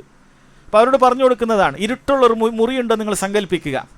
ആ ഇരുട്ടുള്ള മുറി, ഇരുട്ടിനെ കുറേ ആക്ഷേപിച്ചിട്ട് വല്ല കാര്യമുണ്ടോ? ഇരുട്ട് പോകുന്നൊക്കെ പറഞ്ഞിട്ട് വല്ല കാര്യമുണ്ടോ? എന്ത് മതി? അവിടെ ഒരു വെളിച്ചം കത്തിവെച്ചാൽ മതി, ഒരു ടോർച്ച് കത്തിച്ചാൽ മതി, അല്ലെങ്കിൽ ഒരു മെഴുകുതിരി കത്തിച്ചാൽ മതി, ആ ഇരുട്ടില്ലാതായിത്തീരും. ശരിയല്ല, ഇരുട്ടില്ലാതായിത്തീരും. വെറുതെ ഇരുട്ട്. ഇപ്പോൾ ഇരുട്ടിനെ ഷിർക്കായിട്ടും ബിദ്അത്തായിട്ടും വെളിച്ചത്തിനെ ഇവർ നടത്തുന്ന പരിശ്രമമായിട്ടുമാണ് താരതമ്യപ്പെടുത്തുന്നത്. അപ്പോൾ ഇങ്ങനെ ചെയ്താൽ മതി, നിങ്ങൾ ഈ നടത്തുന്നതൊക്കെ ഒരാവശ്യമില്ല, ഉമ്മത്തിലുണ്ടാക്കുന്ന ഭിന്നിപ്പാണ് എന്നാണ് ഇവർ പറയുന്നത്. സഹോദരങ്ങളെ, ഇത് വിവരക്കേടാണ്. ഒന്ന്, ഈ പറയുന്ന ഉദാഹരണം തന്നെ വിവരക്കേടാണ്. രണ്ട്, നന്മ കൽപ്പിക്കാനും തിന്മ വിരോധിക്കാനുമുള്ള അനവധി ആയത്തുകളും നിരവധി ഹദീസുകളും ഇവർ പറയുന്ന ഈ തത്വത്തിനെതിരാണ്. ഒന്ന് നോക്കണം, ഇവർ പറയുന്ന ഈ ഉദാഹരണം നമുക്കൊന്ന് നോക്കാം. ഇവിടെ ഈ പറയുന്ന ആളുകൾ തങ്ങൾ ഷിർക്കിലാണ് എന്നറിയാത്തൊരു വിഭാഗമാണ് ഇവിടെ ഇരുട്ടിലുള്ളത്. തങ്ങൾ ചെയ്യുന്നത് ഷിർക്കാണെന്നും എന്തുകൊണ്ടത് ഷിർക്കായും എന്നും നമ്മൾ പറഞ്ഞു കൊടുക്കുകയും അത് വിരോധിക്കുകയും ചെയ്താലല്ലാതെ അവർക്കത് മനസ്സിലാവുകയില്ല.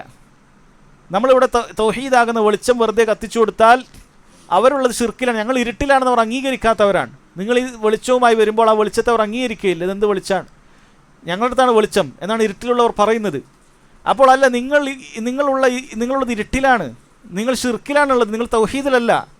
കാരണം അവരുടെ പണ്ഡിതന്മാർ അവർക്ക് അള്ളാഹുവിനോട് മാത്രം പ്രാർത്ഥിക്കുന്നത് ഇബ്ലീസിൻ്റെ പ്രമേയമായും ഇങ്ങനെയുള്ള ഇടയാളന്മാരെയും മഹാന്മാരെയും ഒക്കെ ഇടയാളന്മാരായി നിശ്ചയിക്കുന്നത് അതാണ് യഥാർത്ഥ തൗഹീദ്, അതാണ് ശരിയായ വഴി എന്ന് പഠിപ്പിക്കുകയും ചെയ്യുന്നതാണ്. അത് അതുപോലെ വിമർശിക്കാതെ, അതുപോലെ പറഞ്ഞു കൊടുക്കാതെ, നമ്മൾ ഒരിക്കലും അവരെ പരിഹസിക്കണമെന്നോ അല്ലെങ്കിൽ അവർ സ്വീകരിക്കാത്ത രൂപത്തിൽ ദഅവത്ത് നടത്തണമോ എന്ന് പറയുന്നില്ല.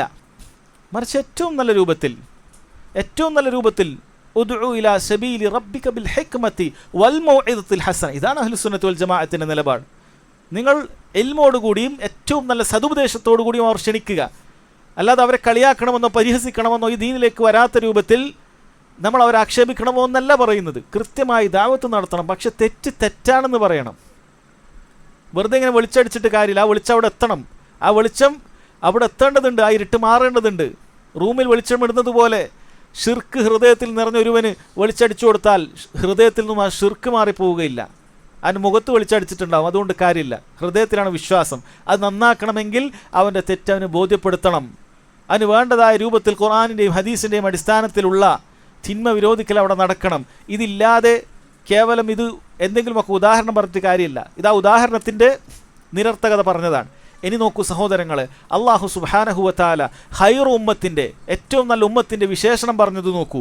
കുൻതും ഖൈറ ഉമ്മഹ് ഉഖ്രിജത് ലിന്നാസ്, ജനങ്ങൾക്ക് വേണ്ടി കൊണ്ടുവരപ്പെട്ട ഏറ്റവും നല്ല ഖൈർ ഉമ്മത്താണ് നിങ്ങൾ. ആ ഖൈർ ഉമ്മത്തിൻ്റെ വിശേഷണം എന്താണ്? തഅ്മുറൂന ബിൽ മഅറൂഫി വ തൻഹൗന അനിൽ മുൻകർ വ തുഅ്മിനൂന ബില്ലാഹ്. അവർ നന്മകൾ കൽപ്പിക്കുകയും തിന്മകൾ വിരോധിക്കുകയും ചെയ്യും, അള്ളാഹുവിൽ അടിയുറച്ച് വിശ്വസിക്കുകയും ചെയ്യും. പണ്ഡിതന്മാർ പറഞ്ഞത് കാണാം, യഥാർത്ഥത്തിൽ ഈമാനാണ് ആദ്യം വേണ്ടത്. പക്ഷെ നന്മ കൽപ്പിക്കുക തിന്മ വിരോധിക്കുക എന്നുള്ള കാര്യം അള്ളാഹു മുന്തിച്ചു പറഞ്ഞു. ഈമാനിന് ശേഷം പറഞ്ഞത് അതിനത്രയും പ്രാധാന്യമുണ്ടെന്ന് അറിയിക്കാനാണ്. ഈമാൻ വേണ്ട എന്നുള്ളതല്ല, അത് പല സ്ഥലത്തും അള്ളാഹു പറഞ്ഞു കഴിഞ്ഞതാണ്. പക്ഷേ നന്മ കൽപ്പിക്കുകയും തിന്മ വിരോധിക്കുകയും ചെയ്യുക എന്നുള്ളതിന് വളരെ പ്രാധാന്യമുണ്ട് എന്നറിയിക്കാനാണ് അള്ളാഹു സുബ്ഹാനഹു വ തആല അത് പറഞ്ഞത് എന്നാണ്. അപ്പോൾ ഖൈർ ഉമ്മത്തിൻ്റെ വിശേഷണം ഇത് രണ്ടും ഉണ്ട്. നന്മ മാത്രം കൽപ്പിക്കലല്ല, തിന്മ വിരോധിക്കലുമുണ്ട്. നബി സല്ലല്ലാഹു അലൈഹി വസല്ലം പറഞ്ഞല്ലോ, മൻ റഅ മിൻകും മുൻകറൻ ഫല്യുഗയ്യിർഹു ബിയദിഹി, നിങ്ങളിൽ ഒരാൾ ഒരു തെറ്റ് കണ്ടാൽ അവൻ അവൻ്റെ കൈ കൊണ്ട് തടുക്കട്ടെ. ഫൈലം യസ്തതി ഫബിലിസാനി, അതിന് സാധിക്കുന്നില്ല, കൈകൊണ്ട് തടുക്കാൻ പറ്റാത്ത സാഹചര്യമാണ്, റോഡ് സൈഡിലാണ് ഉള്ളത്, അല്ലെങ്കിൽ നേർക്ക് നേരെ നമ്മുടെ കീഴിലുള്ള ആളുകളല്ല, കുടുംബത്തിൽപ്പെട്ട അകന്ന കുടുംബത്തിൽ ഒരാളാണ്, പോയി നമുക്കത് കൈകൊണ്ട് ചെയ്യാൻ സാധിക്കാത്തവരും ഫസാദ് വരും, നാവ് കൊണ്ട് പറയട്ടെ. ഇനി അതിനും സാധിക്കാത്ത സമയം ഫൈലം യസ്തതി ഫബി ഖൽബി, അതിനും നാവ് കൊണ്ട് പറഞ്ഞാൽ അതിനേക്കാളും വലിയ ഫിത്ന ഉണ്ടാകുന്ന ഒരു കാലഘട്ടം സമയമൊക്കെയാണ്. അവൻ ഖൽബ് കൊണ്ടെങ്കിലും അതിന് വെറുക്കട്ടെ. വദാലിക അദ്അഫുൽ ഈമാൻ, ഈമാനിൻ്റെ ഏറ്റവും ദുർബലമായ അവസ്ഥയാണത്. അതിനപ്പുറത്തേക്ക് ആ തിന്മയെ വിരോധിക്കാതെ അവരോടൊപ്പം കൂടിക്കൊടുക്കുക എന്നുള്ളത് ഈമാനിന് കോട്ടം വരുന്ന കാര്യമാണ്, ഖൈർ ഉമ്മത്തിൻ്റെ ലക്ഷണമല്ല എന്ന് നമ്മൾ മനസ്സിലാക്കുക. അതുകൊണ്ട് തന്നെ സഹോദരങ്ങളെ, നമ്മൾ തിന്മ വിരോധിക്കണം. അതിൻ്റെ അർത്ഥം നമ്മൾ ഒരിക്കലും തിന്മ വിരോധിക്കുക എന്ന് പറഞ്ഞാൽ അതിന് ശരീഅത്ത് അനുവദിക്കാത്ത രൂപത്തിലെ മാർഗങ്ങൾ സ്വീകരിക്കുക, അങ്ങനെ ആളുകളെ കൂടുതൽ ദീനിൽ നിന്ന് അകറ്റുന്ന മാർഗം സ്വീകരിക്കുക എന്നൊന്നുമല്ല. ഏറ്റവും നല്ല മാർഗങ്ങൾ അഹ്ലുസുന്നത്തി വൽ ജമാഅത്തിൻ്റെ സലഫി ഉലമാക്കൾ പഠിപ്പിച്ച് നൽകിയിട്ടുണ്ട്. എങ്ങനെയാണ് ആളുകളെ ക്ഷണിക്കേണ്ടത്, എന്താണ് അവരോട് ആദ്യം പറയേണ്ടത്, എങ്ങനെ മൃദുലമായി അവരോട് കാര്യങ്ങൾ പെരുമാറണം, പറഞ്ഞു കൊടുക്കണം, ഇതൊക്കെ പറഞ്ഞു കൊടുത്തിട്ടുണ്ട്. അതിൻ്റെ അടിസ്ഥാനത്തിലാണ് തൗഹീദുള്ളവരോടാണ് നമുക്ക് ബന്ധം, ഷിർക്കുള്ള ആളുകളോട് നമുക്ക് ബന്ധമില്ല. ഇതൊക്കെ കൃത്യമായി പഠിപ്പിക്കപ്പെട്ട കാര്യമാണ്. എന്നാൽ ഇവരിൽ അതൊന്നും കാണാൻ സാധിക്കുകയില്ല. ഇവരുടെ ബന്ധവും ബന്ധവിച്ഛേദനവും സഹോദരങ്ങളെ, അത് ഇവരുടെ പാർട്ടിക്കകത്ത്, അതെല്ലാ ഇത്തരത്തിലുള്ള ഗ്രൂപ്പുകളുടെയും ഒരു സ്വഭാവമാണത്. അഹ്ലുസുന്നത്തി വൽ ജമാഅ ഒരിക്കലും അങ്ങനെ ആകാൻ പാടില്ല. അവർ അള്ളാഹുവിന് വേണ്ടിയിട്ട് ആളുകളെ ഇഷ്ടപ്പെടണം, അള്ളാഹുവിന് വേണ്ടി വെറുക്കണം. ഒരാളെ നമ്മൾ ഇഷ്ടപ്പെടണമെങ്കിൽ അതിനൊരൊറ്റ മാനദണ്ഡമേ ഉള്ളൂ. അവൻ അള്ളാഹുവിനെയും റസൂലിനെയും കൃത്യമായി അനുസരിക്കുന്നവനാണോ, അവൻ്റെ അനുസരണം എത്രത്തോളം ഉണ്ട് അത്രയും അവനെ ഞാൻ സ്നേഹിക്കും. അതാണ് അവനുമായിട്ടുള്ള എൻ്റെ ബന്ധം. ഒരു വേള വല്ല തെറ്റിദ്ധാരണകൾ കാരണത്താൽ ഈ വ്യക്തി എന്നെ വെറുക്കുന്നുണ്ടെങ്കിൽ പോലും അവന് ഒരു തെറ്റിദ്ധാരണ മൂലമാണ്, അവൻ അള്ളാഹും റസൂലുമായിട്ടുള്ള ബന്ധത്തിൽ യാതൊരു കുഴപ്പവുമില്ല, അതുകൊണ്ട് ഞാൻ സ്നേഹിക്കുമെന്ന് പറയേണ്ടവനാണ് നമ്മൾ. കാരണം നമ്മൾ അവനെ സ്നേഹിക്കുന്നത് നമ്മുടെ വ്യക്തി താല്പര്യത്തിന് വേണ്ടിയിട്ടല്ല, അള്ളാഹുവിന് വേണ്ടിയിട്ടാണ്. ഇനി വെറുക്കേണ്ടതും അങ്ങനെ തന്നെയാണ്. അള്ളാഹുവിന് വെറുപ്പുള്ള കാര്യങ്ങൾ ശിർക്കും ബിദ്അത്തും ചെയ്യുന്ന സമയത്ത് അതിനുള്ള വെറുപ്പ് നമ്മൾ അവരോട് കാണിക്കും. മാസിയത്തുകളുള്ള അഹ്ലുസുന്നത്തി വൽ ജമാഅത്തിൻ്റെ സലഫികളിൽപ്പെട്ട ഒരു വ്യക്തിയോട് ആ മാസിയത്തിൻ്റെ തോതിനനുസരിച്ച് അവനോട് ആ രൂപത്തിലുള്ള അകൽച്ച നമുക്കുണ്ടാകും. അതല്ലാതെ നമ്മുടെ സംഘടനയിൽ കയറി അല്ലെങ്കിൽ നമ്മുടെ കക്ഷിയിൽ ചേർന്നു അതിൻ്റെ പേരിൽ സ്നേഹിക്കുക, വെറുക്കുക, ഇത് ബിദ്അത്തിന്റെ ലക്ഷണമാണ്, ഹിസ്ബിയത്തിൻ്റെ ലക്ഷണമാണ്. ഇതൊരിക്കലും നമുക്ക് പാടില്ല. ഇവരിലത് നമുക്ക് കാണാൻ സാധിക്കും. ഇവരുടെ ജമാഅത്തിന് പുറപ്പെട്ടാൽ, ഇവരോടൊപ്പം കൂടിയാൽ അവൻ്റെ കയ്യിൽ ഉറുക്കുണ്ടാകട്ടെ, ഏലസ് ഉണ്ടാകട്ടെ, അവൻ്റെ വീട്ടിൽ റാത്തീവ് നടത്തട്ടെ, മൗലൂദ് നടത്തട്ടെ, ഇതിൻ്റെ എല്ലാം പ്രചാരകനാകട്ടെ, ബിദ്അത്തിൻ്റെ എത്ര വലിയ നേതാവാകട്ടെ, ഇവർക്ക് ഹബീബാണ്, സാത്തിയാണ്. എന്നാൽ അള്ളാഹു സുബ്ഹാനഹു വ തആലയെ മാത്രം വിളിച്ചു പ്രാർത്ഥിക്കുന്ന, സഹായം തേടുന്ന, ഇബാദത്തുകളിലും മറ്റുമൊക്കെ സുന്നത്ത് അനുധാവനം ചെയ്യുന്ന വ്യക്തികളെ കണ്ടാൽ ഇവരെ ഗ്രൂപ്പിലല്ല, ഇവരെ എതിർക്കുന്നവരാണെന്ന് കണ്ടാൽ അവരെ വെറുക്കും, ആവുന്നത്ര വെറുക്കും. ഗ്രൂപ്പിന് വേണ്ടി, കക്ഷികൾക്ക് വേണ്ടിയിട്ടാണ് വെറുക്കുന്നത്. അത് സംഘടന രജിസ്റ്റർ ചെയ്യണമെന്ന് നിർബന്ധമില്ല. ഞങ്ങൾക്ക് സംഘടനയില്ല എന്ന് പറഞ്ഞുകൊണ്ട് കാര്യമില്ല, ഞങ്ങളൊരു ജമാഅത്താണ് എന്ന് പറഞ്ഞുകൊണ്ട് കാര്യമില്ല. ഇതാണ് അവിടെ സംഭവിക്കുന്നത്. ഇത് വളരെ വ്യക്തവുമാണ്. അതുകൊണ്ട് തന്നെ സഹോദരങ്ങളെ, തിന്മ വിരോധിക്കുക എന്നുള്ളത് അഹ്ലുസുന്നത്തി വൽ ജമാഅത്തിൻ്റെ, ഖൈറു ഉമ്മത്തിൻ്റെ ലക്ഷണത്തിൽപ്പെട്ടതാണ്. ധാരാളം ഹദീസുകൾ ഈ വിഷയത്തിലുണ്ട്, അതൊന്നും ഉദ്ധരിക്കുന്നില്ല. ഇവരുടെ വകയിലുള്ളത് ഇവരുടെ ഇരുട്ടത്തുള്ളൊരു ടോർച്ചടി മാത്രമാണ്, വേറൊരൊറ്റ തെളിവ് ഇവരെടുത്തില്ല. ആ ഉദാഹരണമാകട്ടെ നിരർത്ഥകവുമാണ്. നാലാമത്തെ കാര്യം സഹോദരങ്ങളെ, ഇവർക്ക് പുത്തൻ ബിദ്അത്തുകൾ കലർന്ന ചില തർത്തീബുകൾ, നയങ്ങൾ ഇവർക്കുണ്ട്. ഇവരുടെ പുറപ്പെടലുകൾ അതാണ് ഉദ്ദേശിക്കുന്നത്. ആഴ്ചയിൽ ഒരു ദിവസം പുറപ്പെടുക, മാസത്തിൽ 3 ദിവസം പുറപ്പെടുക, വർഷത്തിലൊരു 40 ദിവസം പുറപ്പെടുക, ആയുസ്സിലൊരു 4 മാസം, ഇങ്ങനെ ചില ബിദ്അഈ തർത്തീബുകൾ ഇവരുണ്ടാക്കിയിട്ടുണ്ട്. ഇതിനു വേണ്ടി ഇവർ ചെയ്ത വലിയ ളുൽമ് എന്ന് പറയുന്നത് ജിഹാദിൻ്റെ ഫളുമായി ബന്ധപ്പെട്ട, അള്ളാഹുവിൻ്റെ മാർഗത്തിൽ ശരീരവും സമ്പത്തുമായി പുറപ്പെടാൻ പറഞ്ഞ ആയത്തുകളും ഹദീസുകളും ഇതിനുവേണ്ടി ദുർവ്യാഖ്യാനിക്കുകയും ചെയ്യുന്നത് കാണാൻ സാധിക്കും. ഫീ സബീലില്ലാഹ്, അള്ളാഹുവിൻ്റെ മാർഗത്തിൽ എന്ന് പറയുന്നിടത്തൊക്കെ ആളുകളെ പഠിപ്പിക്കുന്നത് അള്ളാഹുവിൻ്റെ മാർഗത്തിലേക്ക് 40 ദിവസം പുറപ്പെടാൻ, അതിൻ്റെ ഫضൽ. ഹെഡിങ്ങുകൾ വരെ യാതൊരു എളുപ്പമില്ലാതെ ഇവരെ പല മഹത്വങ്ങളുടെ കിതാബിലും ഇത് എഴുതി വെച്ചിട്ടുണ്ട്. 40 ദിവസം ചില്ല പുറപ്പെടാനുള്ള തെളിവ് എന്ന് പറഞ്ഞിട്ട് ജിഹാദുമായി ബന്ധപ്പെട്ട ആയത്തുകളും ഹദീസുകളൊക്കെ കൊടുക്കുക, ആളുകളെ ദുർവ്യാഖ്യാനി. സാധുക്കളായ ആളുകൾക്ക് ഇത് വല്ലതും അറിയോ? ഇത് പഠിച്ചു മനസ്സിലാക്കുന്ന, തഫ്സീറുകളൊന്നും അറിയാത്ത, കേവലം മലയാളം മാത്രം അറിയുന്ന, ഖുർആൻ തപ്പിത്തടഞ്ഞ് വായിക്കുന്ന സാധുക്കളായ ആളുകൾക്ക് ഈ മലയാള ഗ്രന്ഥം കൊടുത്തിട്ട് അതിൽ ജമാഅത്തിൻ്റെ ഫضൽ, ജമാഅത്ത് പുറപ്പെടുന്നതിൻ്റെ ഫضൽ എന്ന് പറഞ്ഞ് ഈ ആയത്തുകളും ഹദീസുകളും ജിഹാദുമായി ബന്ധപ്പെട്ട കാര്യങ്ങൾ ദുർവ്യാഖ്യാനിച്ചു കൊടുക്കുകയാണ്. സാധുക്കളോ, ഇതൊക്കെ റസൂലുള്ളാഹി സഹാബത്തൊക്കെ നടത്തിയ പരിശ്രമമാണ്, അള്ളാഹുവിൻ്റെ മാർഗത്തിൽ പുറപ്പെട്ടിട്ടുണ്ട്. എത്രത്തോളം വാക്കുകൾ തന്നെ ഇവരുടെ ഹയാത്ത് സഹാബ എന്ന് പറയുന്ന മലയാള വിവർത്തനത്തിൽ 4-ാം വോളിയം 28-ാമത്തെ പേജിൽ കാണാം. നബി സല്ലല്ലാഹു അലൈഹി വസല്ലം വിവിധ ഗോത്രങ്ങളിലേക്കും മക്കയിലേക്കും ജമാഅത്തുകളെ യാത്ര അയച്ചു. കേട്ട ഒരു ജമാഅത്തിന് 40 ദിവസത്തേക്ക് അയച്ചതാണ്, അല്ലെങ്കിൽ ഒരു ചില്ലക്ക് വേണ്ടി അയച്ചതാണ് എന്ന് തോന്നിപ്പോകും. ഹസ്രത്ത് അബൂബക്കർ സിദ്ദീഖ് റളിയല്ലാഹു അൻഹു തൻ്റെ ഖിലാഫത്തിൻ്റെ പ്രാരംഭത്തിൽ ആ ജമാഅത്ത് യാത്രയാക്കുന്നതിൽ കാണിച്ച പ്രത്യേക താല്പര്യം, അബൂബക്കർ റളിയല്ലാഹു അൻഹു ജിഹാദിന് വേണ്ടി, യുദ്ധത്തിന് വേണ്ടി പറഞ്ഞയച്ച കാര്യമാണ് ജമാഅത്ത് പുറപ്പെടുവിക്കാൻ വേണ്ടി കാണിച്ച താല്പര്യം. ഇവരുടെ കൈശറ എന്ന് പറയുന്ന ഗ്രന്ഥത്തിൽ പേജ് 33, അതേ ഗ്രന്ഥത്തിൽ പേജ് 41 നബി സല്ലല്ലാഹു അലൈഹി വസല്ലം തങ്ങളുടെ വഫാത്തിന് മുമ്പ് മദീന നിവാസികളിൽ നിന്നും പരിസര പ്രദേശങ്ങളിൽ നിന്നും ഒരു ജമാഅത്തിനെ തയ്യാറാക്കി. മദീനത്തുനിന്ന് ഇവർ ജമാഅത്ത് പുറപ്പെടും. ഇതാണ് ഇവരിങ്ങനെ പുറപ്പെടുവിക്കലാണ്. എവിടെയാണുള്ളത് അവിടെ അല്ല, അവിടുന്ന് മാറി വേറെ സ്ഥലത്തേക്ക് പോകണം. ഷെയ്ഖ് വസീഉല്ലാഹ് അബ്ബാസ് അഹ്ലുസുന്നത്തിൻ്റെ ഒരു പണ്ഡിതനാണ്, മസ്ജിദുൽ ഹറമിലെ മുഫ്തിയാണ്. അദ്ദേഹം പറയുന്നുണ്ട്, അദ്ദേഹം മദീനയിലേക്ക് പഠിക്കാൻ പോയ സമയത്ത്, അദ്ദേഹം UP യിൽ നിന്നൊക്കെ പഠിച്ചിട്ട് മദീനയിലേക്ക് പഠിക്കാൻ പോയ സമയത്ത് അവിടെ നിന്നൊരു തബ്ലീഗ് ജമാഅത്തുകാരനെ കണ്ടു. വാ പുറപ്പെടാം. അദ്ദേഹം പറഞ്ഞു, ഞാൻ പുറപ്പെട്ട് ഇവിടെ വന്നതാണ് ദീൻ പഠിക്കാൻ വേണ്ടി. അല്ലല്ല, പുറപ്പെടണം, എവിടെ നിൽക്കാൻ പാടില്ല, ഇങ്ങനെ പുറപ്പെട്ടുകൊണ്ടിരിക്കും, ഒന്നും പഠിക്കാൻ പാടില്ല. അദ്ദേഹം ഖുർആനും അതിന് ഇങ്ങനെ പഠിക്കുന്ന വിഷയം അതൊന്നും നിനക്ക് ഉപകാരമില്ല, ഇങ്ങനെ പുറപ്പെടുക, നമ്മൾ ഈമാൻ ഇങ്ങനെ പുതുക്കുക, തസ്കിയത്ത് ഉണ്ടാക്കുക, അങ്ങനെ പുറപ്പെടുക എന്ന് പറഞ്ഞ് ഇങ്ങനെ പുറപ്പെട്ടുകൊണ്ടേയിരിക്കുക. ഇതാണ് നടക്കുന്നത്. പുറപ്പെട്ടിട്ട് ആരും 10-20 കൊല്ലം ഇങ്ങനെ പുറപ്പെട്ടിട്ട് ഒരു ആലിം ഇവരെ കൂട്ടത്തിൽ ഉണ്ടായിട്ടില്ല. എന്നും ഈ പറഞ്ഞ കാര്യം തന്നെ, പറഞ്ഞ വിവരക്കേട് ആവർത്തിക്കുക വഴി എന്ത് ഇൽമാണ് ലഭിക്കുക? ഏതൊരു ബിദ്അത്താണോ അന്ന് ചെയ്യുന്നത് അത് തന്നെ ഇന്നും ചെയ്യും. അവൻ്റെ കുടുംബത്തിൽ റാത്തീബ് മൗലൂദ് അന്നുണ്ടോ ഇന്നും അത് തന്നെ ഉണ്ടാവും. ഇതിന് അപൂർവമായിട്ട് എവിടെയെങ്കിലൊക്കെ മാറും. ഇത് വെച്ചിട്ടാണ് ചില ആളുകൾ, തൗഹീദുള്ള ആളുകളൊക്കെ വഞ്ചിക്കാൻ വേണ്ടി ഇവർ ശ്രമിക്കുന്നത്. അത് ഇവിടെ അജണ്ടയിൽപ്പെട്ട ഒന്നല്ല. ഇവിടെ തൗഹീദിൻ്റെ ദാവത്ത് ധാരാളം നടക്കുന്നുണ്ട്, സുന്നത്തിലേക്കുള്ള ക്ഷണമൊക്കെ നടക്കുന്നുണ്ട്. അതുകൊണ്ട് ഇവർ പലതും കേൾക്കുന്നുണ്ട്, അതിൽ ചിലതൊക്കെ ഉൾക്കൊള്ളുന്നുണ്ട്. അപ്പോൾ അത് ഇവരെന്ത് ചെയ്യും? ഇവരൊക്കെ ചില ആളുകൾ ഇവിടെ പ്രസംഗത്തിലൊക്കെ പറയും, ചില ആളുകൾ അവർ വീട്ടിലൊക്കെ അപ്ലൈ ചെയ്യും. അങ്ങനെ തൗഹീദിൻ്റെയും സുന്നത്തിൻ്റെയും സലഫി ദാവത്തിൽ നിന്നും ചില കാര്യങ്ങളൊക്കെ ഉൾക്കൊണ്ടിട്ട്, അല്ലെങ്കിൽ ഖുർആനിലും സുന്നത്തിലും ശരിക്കുള്ള കാര്യം ഉൾക്കൊണ്ടിട്ട് അങ്ങനെ പറഞ്ഞാൽ മതി. അത് ചിലപ്പോഴൊക്കെ ചില കാര്യങ്ങളുണ്ടാകും. എന്നിട്ട് പറയാം ഞങ്ങളങ്ങനെ ഒന്നുമില്ല. അല്ല, ഓരോ പ്രസ്ഥാനവും ഓരോ ഗ്രൂപ്പും അവരുടെ പ്രഖ്യാപിത നയങ്ങളും അവരുടെ ഗ്രന്ഥങ്ങളിൽ നിന്നുമാണ് പരിശോധിക്കപ്പെടേണ്ടത്. അല്ലെങ്കിൽ ഏതെങ്കിലും ഒരു പ്രസ്ഥാനത്തിലൊരു വ്യക്തി അയാൾ മോശമായി എന്ന് പറഞ്ഞാൽ പ്രസ്ഥാനത്തെ ആക്ഷേപിക്കുക, അതും ശരിയല്ല. അല്ലെങ്കിൽ ഏതെങ്കിലും ഒരു പ്രസ്ഥാനത്തിലൊരു വ്യക്തി അയാളിൽ ചില മാറ്റങ്ങളുണ്ട് എന്ന് പറഞ്ഞ് ആ പ്രസ്ഥാനം നന്നാക്കി പറയാനും അതും സാധിക്കുകയില്ല. ആ പ്രസ്ഥാനത്തിൻ്റെ കാര്യങ്ങൾ വിലയിരുത്തപ്പെടുക അവർ മുന്നോട്ട് വെക്കുന്ന ആശയാദർശങ്ങളെ അടിസ്ഥാനപ്പെടുത്തിയിട്ടാണ്. തബ്ലീഗ് ജമാഅത്ത് നോക്കൂ, ഈ പറയുന്ന ജിഹാദിന് വേണ്ടിയിട്ടുള്ള ആയത്തുകളെ മൊത്തം അവരുടെ 40 ദിവസത്തേക്ക് പുറപ്പെടാനും മറ്റുമൊക്കെ അങ്ങനെ ദുർവ്യാഖ്യാനിക്കുകയാണ്. ഏതുപോലെ ഖുർആനിൽ ഹദീസുകളിലൊക്കെ സംഘം എന്നൊക്കെ വന്നിടത്തൊക്കെ ചില ആളുകൾ സംഘടന അന്ന് ദുർവ്യാഖ്യാനിച്ചതുപോലെ എവിടെയൊക്കെ സംഘം ഉണ്ടോ, അതേ ഒരു സംഘടന ഒന്നല്ല, പല സംഘടനകളും ദുർവ്യാഖ്യാനിച്ചിട്ടുണ്ട്. സംഘമായി പ്രവർത്തിക്കുക, അങ്ങനെ ജമാ എന്നുള്ള വാക്ക് കണ്ടാൽ അതിന് സംഘം എന്നാണ്, സംഘടന എന്ന് അർത്ഥമില്ല. അതൊക്കെ സംഘടന എന്ന് പരിഭാഷപ്പെടുത്തും. ആളുകൾ വിചാരിക്കുമോ സംഘടനയിൽ ചേരൽ നിർബന്ധമായി തീരും എന്നൊക്കെ ചിലപ്പോൾ തെറ്റിദ്ധരിച്ചു പോകും. അത് സാങ്കല്പികമായി പറഞ്ഞതാണ്.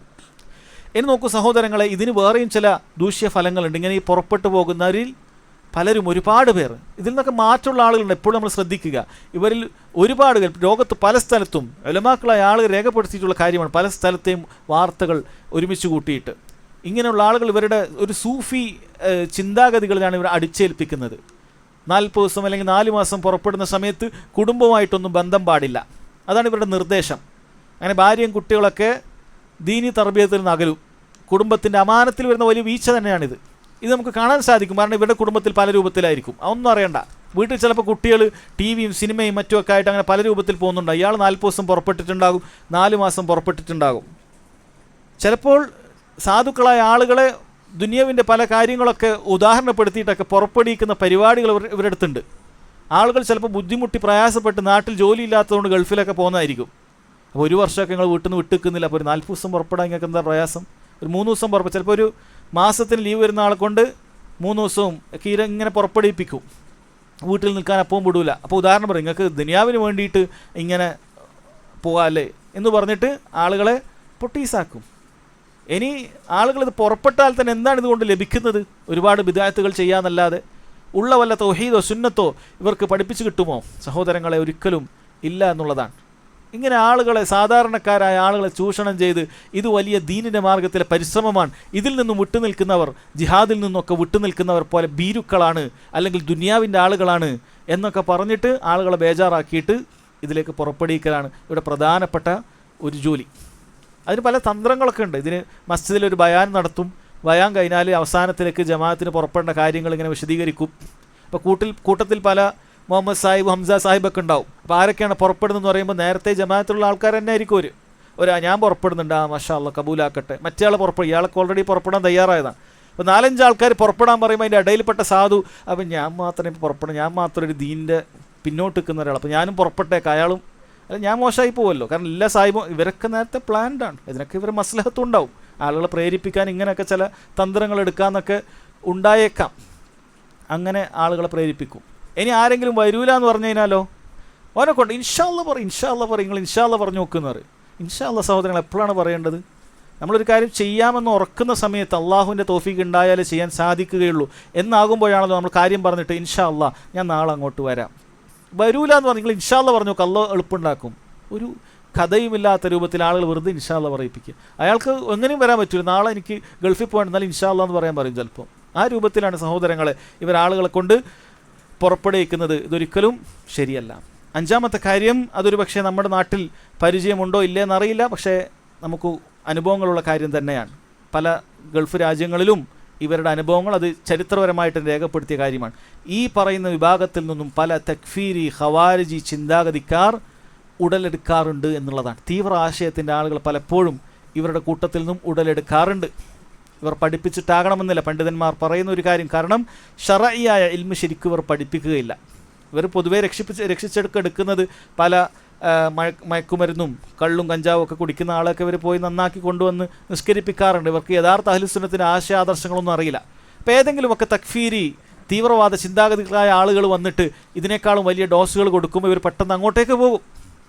എന്നാൽ സലഫി ഉലമാക്കളും അഹ്ലുസുന്നത്തി വൽ ജമാഅത്തിന് ഉലമാക്കൾ ആദ്യം തന്നെ യുവാക്കൾക്ക് നൽകുന്ന നിർദ്ദേശങ്ങളിൽപ്പെട്ടതാണ്, അഹ്ലുസുന്നന്റെ ഉസൂലുകളിൽപ്പെട്ടതാണ് ഇത്തരം തീവ്രവാദ ചിന്താഗതികൾക്കെതിരെയാണ് അഹ്ലുസുന്നത്തി വൽ ജമാഅത്തിൻ്റെ വിശ്വാസം എന്നുള്ളത്.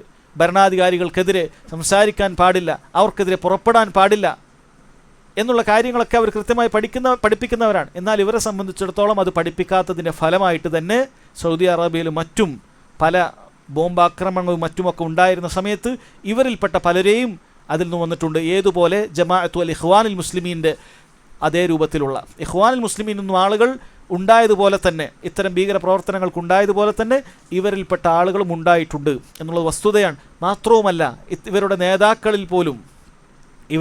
നേതാക്കളിൽ പോലും ഭരണാധികാരികൾക്കെതിരെ സംസാരിക്കുന്നത് വ്യക്തമായി നമുക്ക് കേൾക്കാൻ കഴിയുന്ന കാര്യമാണ്. മുസ്ലിം ഭരണാധികാരികളെക്കുറിച്ച് പ്രത്യേകിച്ചും വിശിഷ്യ ആൽ സഊദ് കുടുംബത്തിനെ തന്നെ താഗൂത്തുകളാണെന്ന് വരെ പറയുന്ന കേന്ദ്ര നേതാക്കന്മാർ ഇവർക്കുണ്ട്. അതുകൊണ്ട് ഇവരെ സംബന്ധിച്ചിടത്തോളം അത്തരം കാര്യങ്ങളിലും അഹ്ലുസുന്നത്തി വൽ ജമാഅത്തിൻ്റെ ഉസൂലുകളിൽപ്പെട്ട കാര്യമാണ്. അതിൽ നിന്നും പിഴച്ച ആളുകളാണ് എന്നുകൂടി നമ്മൾ മനസ്സിലാക്കുക. നോക്കൂ, മഹാനായ ഷെയ്ഖ് ഇബ്നു ബാസ് റഹിമഹുല്ല, അദ്ദേഹം സൗദി അറേബ്യയിലെ മുഫ്തിയായിരുന്നു, ലോകം അംഗീകരിക്കുന്ന ഒരു പണ്ഡിതനാണ്. അദ്ദേഹം ഇവരെക്കുറിച്ച് പറഞ്ഞിട്ടുള്ളത് ജമാഅത്തു തബ്ലീഗ് വൽ ഇഖ്വാൻ, ജമാഅത്തു തബ്ലീഗും ഇഖ്വാനുൽ മുസ്ലിമൂനും മിൻ ഉമൂമി 72 ഫിർഖത്തൻ ളാല്ല, പിഴച്ച 72 കക്ഷികളിൽ, നമ്മൾ നേരത്തെ ഹദീസ് വായിച്ചല്ലോ, അതിൽപ്പെട്ടതാണ് എന്ന് അദ്ദേഹം വളരെ കൃത്യമായി പറഞ്ഞിട്ടുണ്ട്. ഷെയ്ഖ് ഇബ്നു ബാസ് റഹിമഹുല്ല, ഷെയ്ഖ് സാലിൽ ഫൗസാൻ ഹഫ്ളഹുല്ല, ധാരാളം പണ്ഡിതന്മാർ, സഹോദരങ്ങളെ, അനേകം ഗ്രന്ഥങ്ങൾ ഇവരുടെ വലാലത്തുകളെ വിശദീകരിച്ചുകൊണ്ട് മസ്ജിദുൻ നബവിയിൽ പോലും ഇവരുടെ ഫളാഇൽ അമാലിൻ്റെ തെറ്റുകളെ ചൂണ്ടിക്കാണിച്ചുകൊണ്ട് ഫ്രീ ബുക്കുകൾ വിതരണം ചെയ്യുന്നുണ്ട്. കാരണം ഇവരുടെ വ്യാപനം അത്രയുമുണ്ട്. അതായത് അഹ്ലുസുന്നത്തി വൽ ജമാഅത്തിൻ്റെ പണ്ഡിതന്മാരെല്ലാം ഇവർക്കെതിരാണ് എന്ന് മനസ്സിലാക്കി തരാനാണ്. കാരണം ചില വേളകളിൽ സലഫി ഉലമാക്കളൊക്കെ അംഗീകരിക്കുന്ന ആളുകളെ വഴിതെറ്റിക്കാനായി ഏതെങ്കിലും പണ്ഡിതന് ഏതെങ്കിലുമൊക്കെ കാലത്ത് ഇവരെക്കുറിച്ച് കൂടുതൽ വ്യക്തത ഇല്ലാത്ത കാലത്ത് ഇവരെക്കുറിച്ച് പറഞ്ഞ ചില വാക്കുകൾ പൊക്കി പിടിച്ചുകൊണ്ട് ഇവർ വരും. ഷെയ്ഖ് ഇബ്നു ഉസൈമീൻ ഇവരെ ഇങ്ങനെ പറഞ്ഞിട്ടുണ്ട്, ഷെയ്ഖ് ഇവരെക്കുറിച്ച് ഇന്നത് കുഴപ്പമില്ല എന്ന് പറഞ്ഞിട്ടുണ്ട്, ഇവരോട് പുറപ്പെടാം, നല്ല രീതിയിൽ പുറപ്പെട്ടാൽ മതി എന്ന് പറഞ്ഞിട്ടുണ്ട്. ഇവരെക്കുറിച്ച് വ്യക്തമായി കൃത്യമായി മനസ്സിലാക്കാത്ത കാലത്ത്, അല്ലെങ്കിൽ വ്യക്തമായി വിശദമാക്കാത്ത കാലത്ത് അവർ പറഞ്ഞ ചില കാര്യങ്ങളുമായി അവർ വരും. പിന്നീട് അവർ അതിനെ തിരുത്തിയിട്ടുണ്ടാകും. അതിവർ ആളുകൾക്ക് പറഞ്ഞു കൊടുക്കുകയില്ല. ഇതൊക്കെ എല്ലാവർക്കും ഇവർക്ക് ആവശ്യമില്ല. കാരണം പണ്ഡിതന്മാരെയും സലഫികളൊക്കെ അംഗീകരിക്കുന്ന, അഹ്ലുസുന്നത്തി ഉലമാക്കൾ അംഗീകരിക്കുന്ന ആളുകളുടെ അടുക്കൽ ഇവരെത്തരത്തിലുള്ള ആശയങ്ങളുമായി വരും? ഒരിക്കലുമല്ല. ഇവരുടെ ആശയങ്ങൾ എന്താണ്, ഇവരുടെ ഷെയ്ഖ് ആരാണ്, ഇവരുടെ ഗ്രന്ഥം എന്താണ് അതിൽ ഊന്നി പറയുന്നത് എന്നെല്ലാം ഇവരുടെ ഗ്രന്ഥങ്ങൾ വായിച്ചു നോക്കുന്ന ആർക്കും മനസ്സിലാക്കാൻ പറ്റുന്ന കാര്യം തന്നെയാണ്. ഒരു ഷെയ്ഖിൻ്റെ ഫത്വ ഇല്ലാതെ തന്നെ അഹ്ലുസുന്നത്തിൻ്റെ നേർക്ക് നേരെയുള്ള അടിസ്ഥാനങ്ങൾ മനസ്സിലാക്കിയ, തൗഹീദ് മനസ്സിലാക്കിയ, സുന്നത്ത് മനസ്സിലാക്കിയ കാര്യങ്ങളെല്ലാം സലഫു സാലിഹ്യങ്ങളുടെ രീതിയിലാണ് പോകേണ്ടതെന്ന് മനസ്സിലാക്കിയ ആളുകൾക്ക് ഇവരുടെ വഴികേടുകൾ നിഷ്പ്രയാസം മനസ്സിലാക്കാൻ സാധിക്കുമെന്നുള്ളതാണ് വാസ്തവം. സഹോദരങ്ങൾ, അവസാനത്തിൽ ഇവരുണ്ടാക്കുന്ന ചില ശുബഹത്തുകൾ കൂടി പറഞ്ഞ് നമുക്ക് അവസാനിപ്പിക്കാം. അതിൽപ്പെട്ടതാണ്, ഇവർ പറയാറുണ്ട് ഇവരുടെ കയ്യിലൂടെ ഒരുപാട് ആളുകൾ ഹിദായത്തിലേക്ക് എത്തിയിട്ടുണ്ട് എന്നുള്ളത്.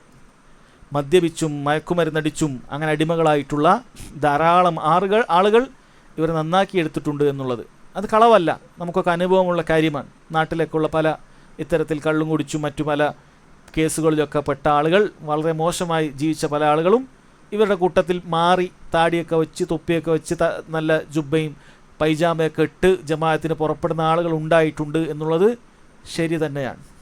പക്ഷേ ഇവിടെ മനസ്സിലാക്കേണ്ട കാര്യം, ഒരു തിന്മ മറ്റൊരു തിന്മ കൊണ്ടല്ല അതിനെ ശരിയാക്കേണ്ടത് എന്ന് മനസ്സിലാക്കണം.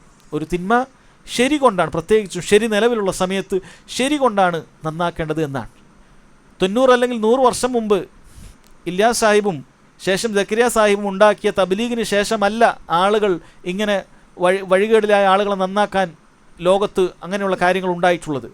കഴിഞ്ഞ 1300 വർഷങ്ങളായിട്ടും ഇങ്ങനെയുള്ള വഴികേടിലുള്ള തെമ്മാടികളെയും മറ്റുമൊക്കെ ഖുർആനിൻ്റെയും സുന്നത്തിൻ്റെയും അടിസ്ഥാനത്തിൽ, സലഫുകളുടെ മാർഗത്തിൻ്റെ അടിസ്ഥാനത്തിൽ ആളുകൾ നന്നാക്കിയ മാർഗം അവിടെ ഉണ്ട്.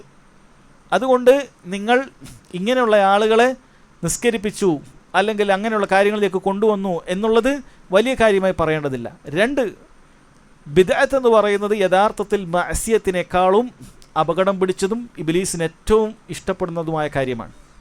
കാരണം ഈ മഅസിയത്ത്, തിന്മകളിൽ മുഴുകുന്ന വ്യക്തി അവന് പലപ്പോഴും അറിയത് തിന്മയാണ്, അടിമയായി പോവുകയാണ്, അതിൽ പെട്ടുപോവുകയാണ്. അല്ലെങ്കിൽ അവൻ്റെ സാഹചര്യങ്ങളൊക്കെ കാരണം ചിലപ്പോൾ അങ്ങനെ ആയിത്തീരും. ഇത് തിന്മയാണ്, മനസ്സിൽ കുത്തുണ്ട്, എന്തെങ്കിലുമൊക്കെ നന്നാവണം ചിന്തയുണ്ട്, നന്നാവാൻ സാധ്യതയുണ്ട്.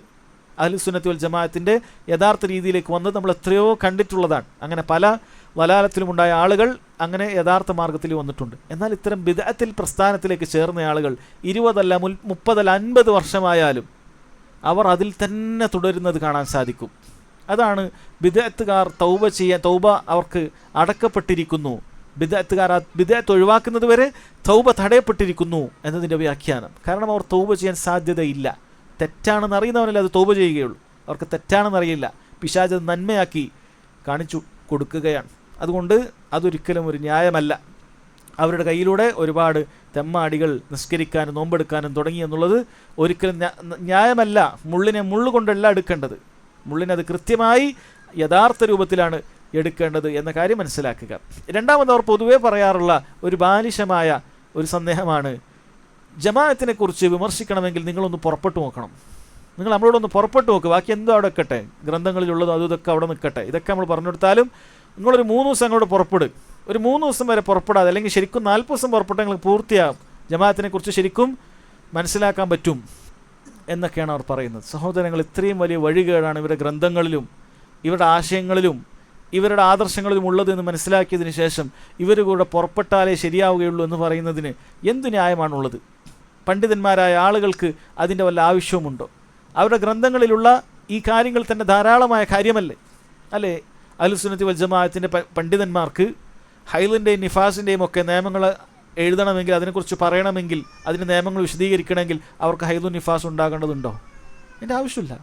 ഒരാൾക്കത് കൃത്യമായി വിശ്വസിക്കാവുന്ന കാര്യങ്ങളിൽ ഖബറുകൾ ലഭിച്ചു കഴിഞ്ഞാൽ, വിശ്വസ്തരിൽ നിന്ന് ലഭിച്ചു കഴിഞ്ഞാൽ അത് കൃത്യമായി അവലംബിക്കാവുന്നതാണ്. അല്ലെങ്കിൽ ഇവർ ഈ പറയട്ടെ, ഞാൻ ഈ പറഞ്ഞ കാര്യങ്ങളിൽ ഏതെങ്കിലുമൊക്കെ തെറ്റായ കാര്യങ്ങളുണ്ട് എന്ന് അവർ ഈ പറയട്ടെ. സഹോദരങ്ങളെ, ഒരിക്കലും അത് പറയാൻ സാധിക്കുകയില്ല. മറിച്ച് ഇതെല്ലാം അവരുടെ ഗ്രന്ഥങ്ങളിൽ തന്നെ ഉള്ള കാര്യമാണ്. സഹോദരങ്ങൾ, ധാരാളം കാര്യങ്ങൾ ഇവരുടെ ഗ്രന്ഥങ്ങളിലുണ്ട്. ഞാനൊരു ശതമാനക്കണക്കിൽ നിങ്ങളോട് പറയുകയാണെങ്കിൽ 100-ൽ ഒരു 30% പോലും ഞാനിവിടെ പറഞ്ഞിട്ടില്ല. തൗഹീദിൻ്റെ കാര്യത്തിൽ മാത്രം ഇവർ വരുത്തിവെച്ച ധാരാളം അബദ്ധങ്ങൾ. നമ്മൾ വിചാരിക്കേണ്ട, ഇവർ തൗഹീദിന് പ്രാധാന്യം കൊടുക്കാത്തത് യാദൃശ്ചികമായ ഒരു മസ്ലഹത്ത് മാത്രമല്ല, ഇവരുടെ ആശയം തന്നെ അതാണ്. ഇവരുടെ ഹജ്ജിൻ്റെ മഹത്വങ്ങളെന്ന് പറയുന്ന ഇവരുടെ വളരെയധികം വലിയ ഗ്രന്ഥമാണിത്, വലിയ കാര്യമായി കൊണ്ടു നടക്കുന്ന ഗ്രന്ഥമാണ്. ഇതിൽ നമ്മുടെ നാട്ടിലൊക്കെയുള്ള ഖുറാഫികളും വടക്കേ ഇന്ത്യയിലുള്ള ബറേൽവികളൊക്കെ കൊണ്ടു നടക്കുന്ന അത്വബിയുടെ ഒരു ഹദീസ് കൊടുക്കാറുണ്ട്. വളരെ ദുർബലമായ ഒരു ഹദീസാണ്. നബി സല്ലല്ലാഹു അലൈഹി വസല്ലമയുടെ ഖബറിൻ്റെ അടുക്കൽ വന്നിട്ട് പ്രാർത്ഥിക്കാൻ ആവശ്യപ്പെടുന്ന കാര്യം, അങ്ങനെ ഷിർക്കൻ ബൈത്തുകളൊക്കെ ചൊല്ലിയിട്ട് പ്രാർത്ഥിക്കാൻ ആവശ്യപ്പെടുന്ന കാര്യം, ഇതൊക്കെ ഇവരുടെ ഗ്രന്ഥങ്ങളിൽ കൊടുത്തിട്ടുണ്ട്. കേവലം വെറുതെ കൊടുത്തിട്ട് അടിക്കുറിപ്പില്ലാതെ പോയതൊന്നുമല്ല. കൃത്യമായിട്ട് നബി സല്ലല്ലാഹു അലൈഹി വസല്ലമയുടെ ഖബർ സിയാറത്ത് ചെയ്യുന്നതിന് സഹാബികളും താബികളും യാത്ര ചെയ്തിട്ടുള്ളത് സ്ഥിരീകരിക്കപ്പെട്ടിട്ടുണ്ട് എന്ന് പറഞ്ഞിട്ടാണ് ദുർബലമായ ഈ ഹദീസ് കൊടുക്കുന്നത്. അതിനെക്കുറിച്ച് ദുർബലമായ ഈ ഹദീസ് കൊടുക്കുകയും ഏതോ ഒരു ആറാബി വന്ന കാര്യം, സ്വപ്നകഥകളും മറ്റുമൊക്കെ യാതൊരു സഹീഹല്ലാത്ത ഹദീസുകൾ കൊടുത്തിട്ട് ഇങ്ങനെയാണ് വേണ്ടത്, ഇടതേടി പ്രാർത്ഥിക്കണം. ആദം അലൈഹി സ്വലാത്തു വസ്സലാമെ ആദം അലൈഹി സ്വലാത്തു വസ്സലാം മുഹമ്മദ് സല്ലല്ലാഹു അലൈഹി വസല്ലം ഇടതേടിയിട്ടാണ് അന്ന് സ്വർഗത്തിൽ നിന്ന് പുറത്താക്കപ്പെട്ടപ്പോൾ, തെറ്റ് സംഭവിച്ചപ്പോൾ പ്രാർത്ഥിച്ചത് എന്നുള്ള മൗലൂവായ ഹദീസ് ഇവർ കൊടുത്തത് കാണാൻ സാധിക്കും. അങ്ങനെ ഇത് കൊടുത്തിട്ട് സഹോദരങ്ങളെ, അവരിത് ഇങ്ങനെ ഇടതേടിയിട്ടാണ് പ്രാർത്ഥിക്കേണ്ടത്, അതാണ് പ്രാർത്ഥനയുടെ മര്യാദ. അങ്ങനെ ബിദ്അത്തായ തവസ്സുലുകളും ഷിർക്കിലേക്ക് എത്താവുന്ന പല രൂപത്തിലെ പ്രാർത്ഥനകളും, ചില ബൈത്തുകൾ ഷിർക്കൻ ബൈത്തുകൾ തന്നെ നബി സല്ലല്ലാഹു അലൈഹി വസല്ലമയോട് നേരിട്ട് പ്രാർത്ഥിക്കുകയും നേരിട്ട് ചോദിക്കുകയും ചെയ്യുന്ന ബൈത്തുകൾ തന്നെ ഇവരുടെ ഗ്രന്ഥങ്ങളിൽ ഇത് കൊടുത്തത് നമുക്ക് കാണാൻ സാധിക്കും. അതുകൊണ്ട് സഹോദരങ്ങളെ, ഇവർ തൗഹീദിൽ ഇവർക്ക് വരുന്ന കാര്യങ്ങൾ അത് നിസ്സാരമാണ് എന്ന് വിചാരിക്കേണ്ടതില്ല. ഇനി ഹജ്ജിൻ്റെ മഹത്വങ്ങൾ എന്ന് പറയുന്ന ഗ്രന്ഥത്തിൽ മദീന സിയാറത്തുമായി ബന്ധപ്പെട്ട കാര്യങ്ങൾ 100 കണക്കിന് പേജിൽ, മദീന സിയാറത്തിന് എന്തൊക്കെയാണ് കാര്യങ്ങൾ 100 കണക്കിന് പേജിൽ വലിച്ചു നീട്ടി ഇയാൾ കൊടുത്തിട്ടുണ്ട്. അതിൽ നബി സല്ലല്ലാഹു അലൈഹി വസല്ലമയുടെ ഖബറിൻ്റെയൊക്കെ അടുത്തെത്തിയാൽ അവിടെ വളരെ കൂടുതലായി ദുആ ചെയ്യണം. നബി തങ്ങളെ കൊണ്ട് വസീല തേടുകയും തങ്ങളുടെ ഷഫാഅത്തിന് ആശിക്കുകയും വേണം. നബി തങ്ങളുടെ പരിശുദ്ധ ധാത്തു വയ്യായി ഷഫാഅത്ത് തേടുകയാണെങ്കിൽ അല്ലാഹു തആല അത് സ്വീകരിക്കുക തന്നെ ചെയ്യുന്നതാണ് എന്നൊക്കെ ഹജ്ജിൻ്റെ മഹത്വങ്ങളിൽ എഴുതി വെച്ചത് കാണാൻ സാധിക്കും. എവിടെയാണ്, ഏത് സഹാബിയാണ് നബി സല്ലല്ലാഹു അലൈഹി വസല്ലമയുടെ ഹക്ക് കൊണ്ടും ജാഹ് കൊണ്ടും ബർക്കത്ത് കൊണ്ടും പ്രാർത്ഥിച്ചിട്ടുള്ളത്, അങ്ങനെയുള്ള ഇടതേട്ടം നടത്തിയിട്ടുള്ളത്? അതിനാണ് കൂടുതൽ ഉത്തരം ലഭിക്കുക എന്നെവിടെയാണ് കാണാൻ സാധിക്കുക? ബിദ്അത്തായ രീതികളാണ് സഹോദരങ്ങളെ എന്നുള്ളത്. അങ്ങനെ നബി സല്ലല്ലാഹു അലൈഹി വസല്ലമയുടെ അടുക്കൽ വന്നിട്ട് ഞാനിതാ എൻ്റെ പാപങ്ങളിൽ നിന്ന് പൊറുക്കലിനെ തേടുന്നവനായി വന്നിരിക്കുന്നു എന്നെല്ലാം പറയുന്ന കാര്യങ്ങൾ ദുർവ്യാഖ്യാനിച്ചുകൊണ്ട് അവർ കൊടുത്തത് കാണാൻ സാധിക്കും. നബി സല്ലല്ലാഹു അലൈഹി വസല്ലമയോട് ഷഫാഅത്തിന് ചോദിക്കുന്നു. അതുപോലെ തന്നെ അവർ നബി സല്ലല്ലാഹു അലൈഹി വസല്ലമയോട് അങ്ങോട്ട് പ്രാർത്ഥിക്കുന്ന കാര്യങ്ങൾ അവർ പല സ്ഥലത്തും ഉദ്ധരിച്ചത് നമുക്ക് കാണാൻ സാധിക്കും. ഇതെല്ലാം ഇവരുടെ ഗ്രന്ഥങ്ങളിലുള്ള കാര്യമാണ്. അതുപോലെ ധാരാളം കണക്കിന് ഇത്തരത്തിലുള്ള ലഈഫായ, ചിലപ്പോഴൊക്കെ സ്വപ്ന കഥകളാണ്. ആരെങ്കിലുമൊക്കെ എവിടെയെങ്കിലുമൊക്കെ സ്വപ്നം കണ്ടത് അത് തെളിവുകളാക്കി പറയുന്നത് നമുക്ക് ധാരാളം കാണാൻ സാധിക്കും. ചെറിയ നിസാരമായ കാര്യങ്ങളല്ല എന്നുള്ളത് മനസ്സിലാക്കണം. പലതും ദൈർഘ്യം ഭയന്നുകൊണ്ട് അത് പറയാത്തതാണ്. നോക്കൂ, മറ്റൊരു കാര്യം പറയാം. നബി സല്ലല്ലാഹു അലൈഹി വസല്ലം ഖബർ സിയാറത്തിനെ കുറിച്ച് ജക്കരിയ സാഹിബ് എഴുതിയിട്ടുള്ള കാര്യമാണ്. അവിടുന്ന് പറയുന്നു, അതിനുശേഷം വീണ്ടും ഇടത്തോട്ട് വന്നിട്ട് രണ്ടാമത് നബി തങ്ങളുടെ മുന്നിൽ കൈ ഉയർത്തിക്കൊണ്ട് ആദ്യമായി അള്ളാഹുവിനെ സ്തുതിക്കുകയും വാഴ്ത്തുകയും ചെയ്യണം. നബി സല്ലല്ലാഹു അലൈഹി വസല്ലം ഖബറിൻ്റെ അടുത്തുള്ള മര്യാദയാണ് പഠിപ്പിക്കുന്നത്. അള്ളാഹുവിനോട് പ്രാർത്ഥിക്കാൻ അവിടെ നിൽക്കണം. ഈ മഹത്തായ അനുഗ്രഹത്തിനും അവൻ്റെ മറ്റെല്ലാ അനുഗ്രഹങ്ങൾക്കും ശുക്ർ ചെയ്യണം. പിന്നീട് വലിയ രസാനുഭൂതിയോടും ആശയോടും കൂടി നബി തങ്ങളുടെ പേരിൽ സ്വലാത്ത് ചൊല്ലണം. പിന്നീട് നബി തങ്ങളുടെ വസീലത്ത് കൊണ്ട് അള്ളാഹു സുബ്ഹാനഹു വ തആലയോട് തനിക്ക് വേണ്ടിയും തൻ്റെ മാതാപിതാക്കൾ, ഉസ്താദന്മാർ, ഷേഖന്മാർ, ഭാര്യ, മക്കൾ, കുടുംബാദികൾ, സ്നേഹിതന്മാർ, താനുമായി കൂടി നടക്കുന്നവർ, ദുആ കൊണ്ട് വസിയ ചെയ്ത് എല്ലാ മുസ്ലിങ്ങളുമായ ആണുങ്ങൾക്കും പെണ്ണുങ്ങൾക്കും ജീവിച്ചിരിക്കുന്നവർക്കും വേണ്ടി ദുആ ചെയ്യണം. നബി തങ്ങളുടെ വസീലത്ത് കൊണ്ട് നല്ലതുപോലെ ദുആ ചെയ്യണം. ദുആ ആമീൻ കൊണ്ട് അവസാനിപ്പിക്കണം. നബി സല്ലല്ലാഹു അലൈഹി വസല്ലമയുടെ ഇടനിർത്തി പ്രാർത്ഥിക്കാൻ പറയുന്നതാണ്. ഭിത്തിയിൽ നിന്ന് 3-4 മുഴം അകലെ നിൽക്കണം. അതായത് റൗള ഷരീഫ് എന്ന് പറയുന്നത് ഇപ്പുറത്താണ്. ആളുകൾ പൊതുവെ പറയുന്നത് ഖബറല്ല റൗള ഷരീഫ്. അവിടെ നിന്നും 3-4 മുഴം അകലെ നിൽക്കണം. കൂടുതൽ അടുത്തു നിൽക്കുന്നത് അദബിനു മാറ്റമാണ്. താഴോട്ട് നോക്കി നിൽക്കണം. ഈ സമയത്ത് അങ്ങും ഇങ്ങും നോക്കി നിൽക്കുന്നത് കടുത്ത അദബുകേടാണ്. ഇതൊക്കെ ആരാണ്, എവിടെയാണ് പഠിപ്പിച്ചത്? കൈകാലുകളും അടക്കി വളരെ ഒതുക്കത്തോടു കൂടിയും ഇപ്പോൾ പ്രകാശപൂരിതമായ മുഖം എൻ്റെ നേരെയാണ്, ഞാൻ ഹാജരായിരിക്കുന്നു എന്ന കാര്യം നബി തങ്ങൾ അറിയുന്നുണ്ട് എന്നിങ്ങനെയുള്ള ചിന്തയോടുകൂടി നിൽക്കണം. നമ്മൾ അവിടെ പോയി നിൽക്കുന്നത് നബി തങ്ങൾ അറിയുന്നുണ്ട് എന്ന ചിന്തയോടുകൂടി നിൽക്കണം. എത്ര കണ്ട് വിനയവും മര്യാദകളും അവിടെ ഹാജരാക്കുന്ന സമയത്ത് ഉണ്ടായിരിക്കണമെന്ന് എഴുതിയിരിക്കുന്നുവോ അതിൻ്റെ അനേകം ഇരട്ടി വിനയവും താഴ്മയും കഴിവില്ലായ്മയും വെളിപ്പെടുത്തലും ഉണ്ടായിരിക്കേണ്ടത് അത്യാവശ്യമാണ്. അല്ലാഹു തആലയോട് പ്രാർത്ഥിക്കുമ്പോഴാണ് ഒരു മനുഷ്യന് അക്സ ഗായത്തിൽ ഖുശൂഇ വദ്ദുൽ, അങ്ങേയറ്റം വിനയവും താഴ്മയും ഒക്കെ ഉണ്ടാകേണ്ടത് അള്ളാഹുവിനോട് പ്രാർത്ഥിക്കുന്ന നിസ്കാരത്തിൽ ഉണ്ടാകേണ്ട കാര്യമാണ്. നബി സല്ലല്ലാഹു അലൈഹി വസല്ലമയുടെ ഖബറിൻ്റെ അടുക്കൽ പോയി ഇങ്ങനെ ഇയാൾ എഴുതിയതും പോലെ അതിനേക്കാൾ ഇരട്ടി നിങ്ങൾ വേണം, കാരണം നബി തങ്ങളുടെ ശഫാഅത്ത് സ്വീകരിക്കപ്പെടുന്നതാണ് എന്നൊക്കെ പറഞ്ഞിട്ട് ആ കാര്യങ്ങൾ നബിയുടെ വസീല കൊണ്ട് ദുആ ചെയ്യണം എന്നൊക്കെ പറയുന്നത് കാണാൻ സാധിക്കും. നോക്കൂ, റസൂലിൻ്റെ ഖബറിനെ കുറിച്ച് അവർ പറയുന്നത്, റസൂലിൻ്റെ ഖബർ അർഷിനേക്കാളും ഈ ഖബർ ഷരീഫിൻ്റെ സ്ഥാനം എല്ലാ സ്ഥലങ്ങളിൽ വെച്ച് ഏറ്റവും ശ്രേഷ്ഠമായതാണ്. ഖബറിനെ കുറിച്ച് നബി സല്ലല്ലാഹു അലൈഹി വസല്ലം ഖബറിനെ കുറിച്ച് പറഞ്ഞിട്ടില്ല. റൗള ഷരീഫ് എന്ന് പറയുന്നത് ഖബറിൻ്റെയും മിമ്പറിൻ്റെയും ഇടയിലുള്ള സ്ഥലമാണ്. ഈ ഖബർ ഷരീഫിൻ്റെ സ്ഥാനം എല്ലാ സ്ഥലങ്ങളിൽ വെച്ച് ഏറ്റവും ശ്രേഷ്ഠമായതാണ്. നബി തങ്ങളുടെ അനുഗ്രഹീത ശരീരം തൊട്ടിരിക്കുന്ന സ്ഥലം കാബയേക്കാളും ശ്രേഷ്ഠമായതാണ്. ആരാണ് പറയുന്നത്? ഇയാൾ ഹജ്ജിൻ്റെ മഹത്വങ്ങളിൽ പറയുന്ന കാര്യമാണ്. അർഷിനേക്കാളും ശ്രേഷ്ഠമായതാണ്, കുർസിയേക്കാളും ശ്രേഷ്ഠമായതാണ്, എന്നല്ല ആകാശഭൂമികളിലുള്ള എല്ലാ സ്ഥലത്തേക്കാളും ശ്രേഷ്ഠമായതാണ്. സഹോദരങ്ങൾ, ഈ വിശ്വാസങ്ങളൊക്കെ ഉള്ളത് ബറേൽവികൾക്കും ഇതുപോലെയുള്ള നമ്മളെ നാട്ടിൽ തന്നെ അങ്ങേയറ്റം വെച്ച ആളുകൾ ചിലപ്പോൾ ഇങ്ങനെയൊക്കെ വിശ്വസിക്കുന്നുണ്ടാവുള്ളൂ. കാരണം കാബയ്ക്ക് അവർക്ക് വിലയുണ്ട്. കാബയേക്കാളും ശ്രേഷ്ഠതയുള്ളതാണ് എന്ന് നബി സല്ലല്ലാഹു അലൈഹി വസല്ലം നമ്മെ പഠിപ്പിച്ചിട്ടില്ല. എൻ്റെ ഖബറിന് അതിനേക്കാൾ വിലയുണ്ട്, അർഷിനേക്കാൾ വിലയുണ്ട്, കുർസിയേക്കാൾ വിലയുണ്ട് എന്ന് നബി സല്ലല്ലാഹു അലൈഹി വസല്ലം പഠിപ്പിച്ചു തന്നിട്ടില്ല. ഈ രൂപത്തിലാണ് ഇവർ സഹോദരങ്ങളെ കാര്യങ്ങൾ ആളുകൾ പഠിപ്പിക്കുന്നത്. ഇനി നോക്കൂ, അള്ളാഹുവിൻ്റെ റസൂലിനോട് കേരളത്തിലെ മൂസ മൗലാന നൽകിയ പരിഭാഷയാണ് ഇവരുടെ അറബിയിലുള്ള ഉറുദുവിലൊക്കെയുള്ള ഗ്രന്ഥങ്ങൾ. അള്ളാഹുവിൻ്റെ റസൂലിനോട് ഇവർ നേരിട്ട് പറയുന്ന പദ്യങ്ങൾ നമ്മുടെ നാട്ടിലുള്ള മൗലൂദിലൊക്കെ ഇത്ര തന്നെയാണ് അധികവും ഉള്ളത്. അതിൻ്റെ മലയാളമാണ്. 1-ാം ബൈത്തിൽ അള്ളാഹുവിൻ്റെ പ്രവാചകരെ കരുണ കടാക്ഷം ചൊരിഞ്ഞാലും അവസാന നബിയായിട്ടുള്ളവരെ കരുണ ചൊരിഞ്ഞാലും റസൂലിനെ വിളിച്ചിട്ട് ചോദിക്കുന്നതാണ് റഹ്മത്ത് ചൊരിയാൻ. യസ്രിബിൻ്റെ പർദയിൽ വിശ്രമിക്കുന്നവർ, യസ്രിബ് എന്ന് പറഞ്ഞാൽ മദീന, മദീനയുടെ പർദയിൽ വിശ്രമിക്കുന്നവരെ ഉണർന്നാലും കിഴക്കും പടിഞ്ഞാറും നാശത്തിൽ ആണ്ടിരിക്കുന്നു, കരകയറ്റി രക്ഷിച്ചാലും. ഇതൊക്കെ തബ്ലീഗുകാരുടെ ഗ്രന്ഥങ്ങളിലുള്ളതാണ്. 11-ാമത്തെ വയത്തിൽ ബലഹീനന്മാരുടെ കരം പിടിച്ചാലും കഴിവില്ലാത്തവരെ സഹായിച്ചാലും യഥാർത്ഥമായി ഞങ്ങളെ പ്രേമിക്കുന്നവർ, ഇവർക്ക് ഈ സൂഫികൾക്കാണ് ഈ പ്രേമമൊക്കെ ഉണ്ടാവുള്ളൂ, യഥാർത്ഥമായി ഞങ്ങളെ പ്രേമിക്കുന്നവരുടെ ഹൃദയങ്ങളെ സാന്ത്വനപ്പെടുത്തിയാൽ, ഹൃദയത്തെ സാന്ത്വനപ്പെടുത്തേണ്ടത്, ബലഹീനന്മാരുടെ കരം പിടിക്കേണ്ടത്, കഴിവില്ലാത്തവരെ സഹായിക്കേണ്ടത് അള്ളാഹുവിൻ്റെ റസൂലാണ്. സുബ്ഹാനല്ലാഹ്. 22-ാമത്തെ വയത്തിൽ തങ്ങളുടെ പരിശുദ്ധമായ പള്ളിയിൽ ഓരോ തൂണിൻ്റെ അടുക്കലും ഭയത്തോടുകൂടി നേരെ നിൽക്കുകയും സിദ്ദീഖീങ്ങളുടെ മർത്തബകൾ കൊണ്ട് അപേക്ഷിക്കുകയും ചെയ്തിരുന്നെങ്കിൽ ഈ ഭാഗ്യവും ഞങ്ങൾക്കെന്ന് കൈവരും. റസൂലിനോട് ചോദിക്കാനാണ്. ഇങ്ങനെ സഹോദരങ്ങളെ റസൂലുള്ളാഹി സ്വല്ലല്ലാഹു അലൈഹി വസല്ലമയോട് നേരിട്ട് തേടുന്ന പല കാര്യങ്ങളും നമുക്ക് കാണാൻ സാധിക്കും. ഇത് ഇവരുടെ ഒരുപാട് സ്ഥലങ്ങളിലുള്ളതാണ്. ഇത് വെറുതെ നിസ്സാരമായി ഉണ്ടാക്കുന്ന കാര്യമല്ല. നേരത്തെ ആദം അലൈഹിസ്സലാത്തു വസ്സലാമയുടെ കാര്യം ഞാൻ പറഞ്ഞു. ആദം അലൈഹിസ്സലാത്തു വസ്സലാം നബി സല്ലല്ലാഹു അലൈഹി വസല്ലം ഇടതേട്ടി പ്രാർത്ഥിച്ചത് കൊണ്ടാണ് അള്ളാഹു പുറത്തു കൊടുത്തത് എന്നാണ്. അള്ളാഹു സുബ്ഹാനഹു വ തആല ഇതേ കാര്യം ഖുർആനിൽ നിരവധി സ്ഥലത്ത് പറഞ്ഞിട്ടുണ്ട്. ആദം അലൈഹിസ്സലാത്തു വസ്സലാം അള്ളാഹുവിനോട് നേരിട്ട് പ്രാർത്ഥിച്ചപ്പോൾ അള്ളാഹു അത് പുറത്തു കൊടുത്തു എന്നാണ് പറഞ്ഞത്. എന്നാൽ ഇവരുടെ ഹജ്ജിൻ്റെ മഹത്വങ്ങളിൽ കാണാം നബി തങ്ങളെ കൊണ്ട് തവസ്സുൽ ചെയ്യുക എന്നത് സലഫുസ്സാലിഹിങ്ങളുടെ വഴിയാണ്. സുബ്ഹാനല്ലാഹ്. നബി സല്ലല്ലാഹു അലൈഹി വസല്ലമയുടെ പേരിൽ കളവ്, സ്വഹാബികളുടെ പേരിൽ കളവ്, താബിയങ്ങളുടെ പേരിൽ കളവ്, അത്ബാഉ താബിയങ്ങൾ അയിമ്മത്തുകളുടെ പേരിൽ കളവ്. നബി തങ്ങളെ കൊണ്ട് തവസ്സുൽ ചെയ്യുക എന്നുള്ളത് സലഫുസ്സാലിഹിങ്ങളുടെ വഴിയാണ്.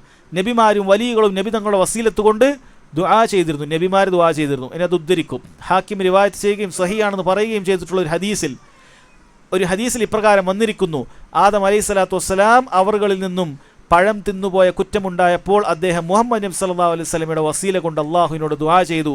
അള്ളാഹു തആല പറഞ്ഞു, തീർച്ചയായും അദ്ദേഹം എല്ലാ സൃഷ്ടികളിൽ വെച്ച് എനിക്ക് ഏറ്റവും കൂടുതൽ പ്രിയങ്കരനാണ്.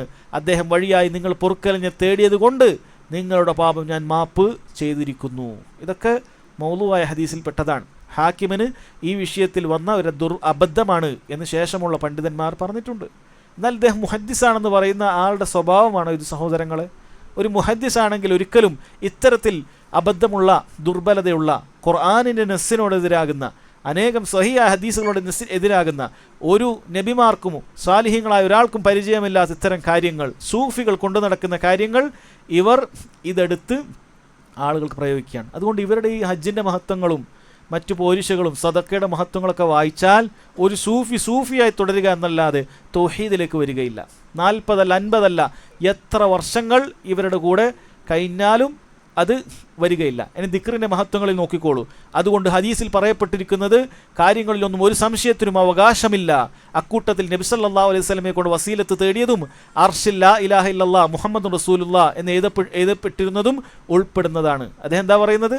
ഹദീസുകളിൽ പറയപ്പെട്ടതിന് യാതൊരു സംശയം, ഇത് വെറുതെ ഉദ്ധരിച്ചു പോയതല്ല. ഒരു സംശയമില്ല എന്ന് പറഞ്ഞിട്ട്, ഒരു ദുർബലമില്ല എന്ന് പറഞ്ഞിട്ട് ഇയാൾ എഴുതി കൊടുക്കുകയാണ്. മൗലൂ ആയതും വളരെ ദുർബലമായുമായ ഹദീസുകൾ എടുത്തു കൊടുക്കുന്നുണ്ട്. ഇങ്ങനെ ധാരാളം ഇടതേട്ടത്തിൻ്റെ ഇനി കുറേ കഥകളായിരിക്കും. ഒരു മഹാൻ പറഞ്ഞിരിക്കുന്നു എന്ന് പറഞ്ഞിട്ട് കഥകളുണ്ടാകും. ഒരു മഹാൻ ഒരു വുളു കൊണ്ട് 40 ദിവസം ഇഷാക്ക് വുളു എടുത്താൽ സുബൈക്ക് അയാൾ മറ്റൊരു വുളു എടുക്കുമായിരുന്നില്ല. എന്താ അർത്ഥം? ഇഷാ മുതൽ സുബൈ വരെ ഉറങ്ങിയിട്ടില്ല എന്നാണ്. നബി സല്ലല്ലാഹു അലൈഹി വസല്ലം അദ്ദേഹത്തിൻ്റെ ജീവിതത്തിൽ അങ്ങനെ നമുക്ക് പലതും പഠിപ്പിച്ചു തന്നിട്ടുണ്ടെങ്കിൽ റമദാനിലെ അവസാനത്തിലെ 10 ഇഅ്തികാഫിൽ മാത്രമാണ് എഴുന്നേൽക്കുകയും കുടുംബത്തിനെ എഴുന്നേൽപ്പിക്കുകയും ചെയ്തത്. അതല്ലാതെ വന്ന കാര്യം നമുക്കറിയാം.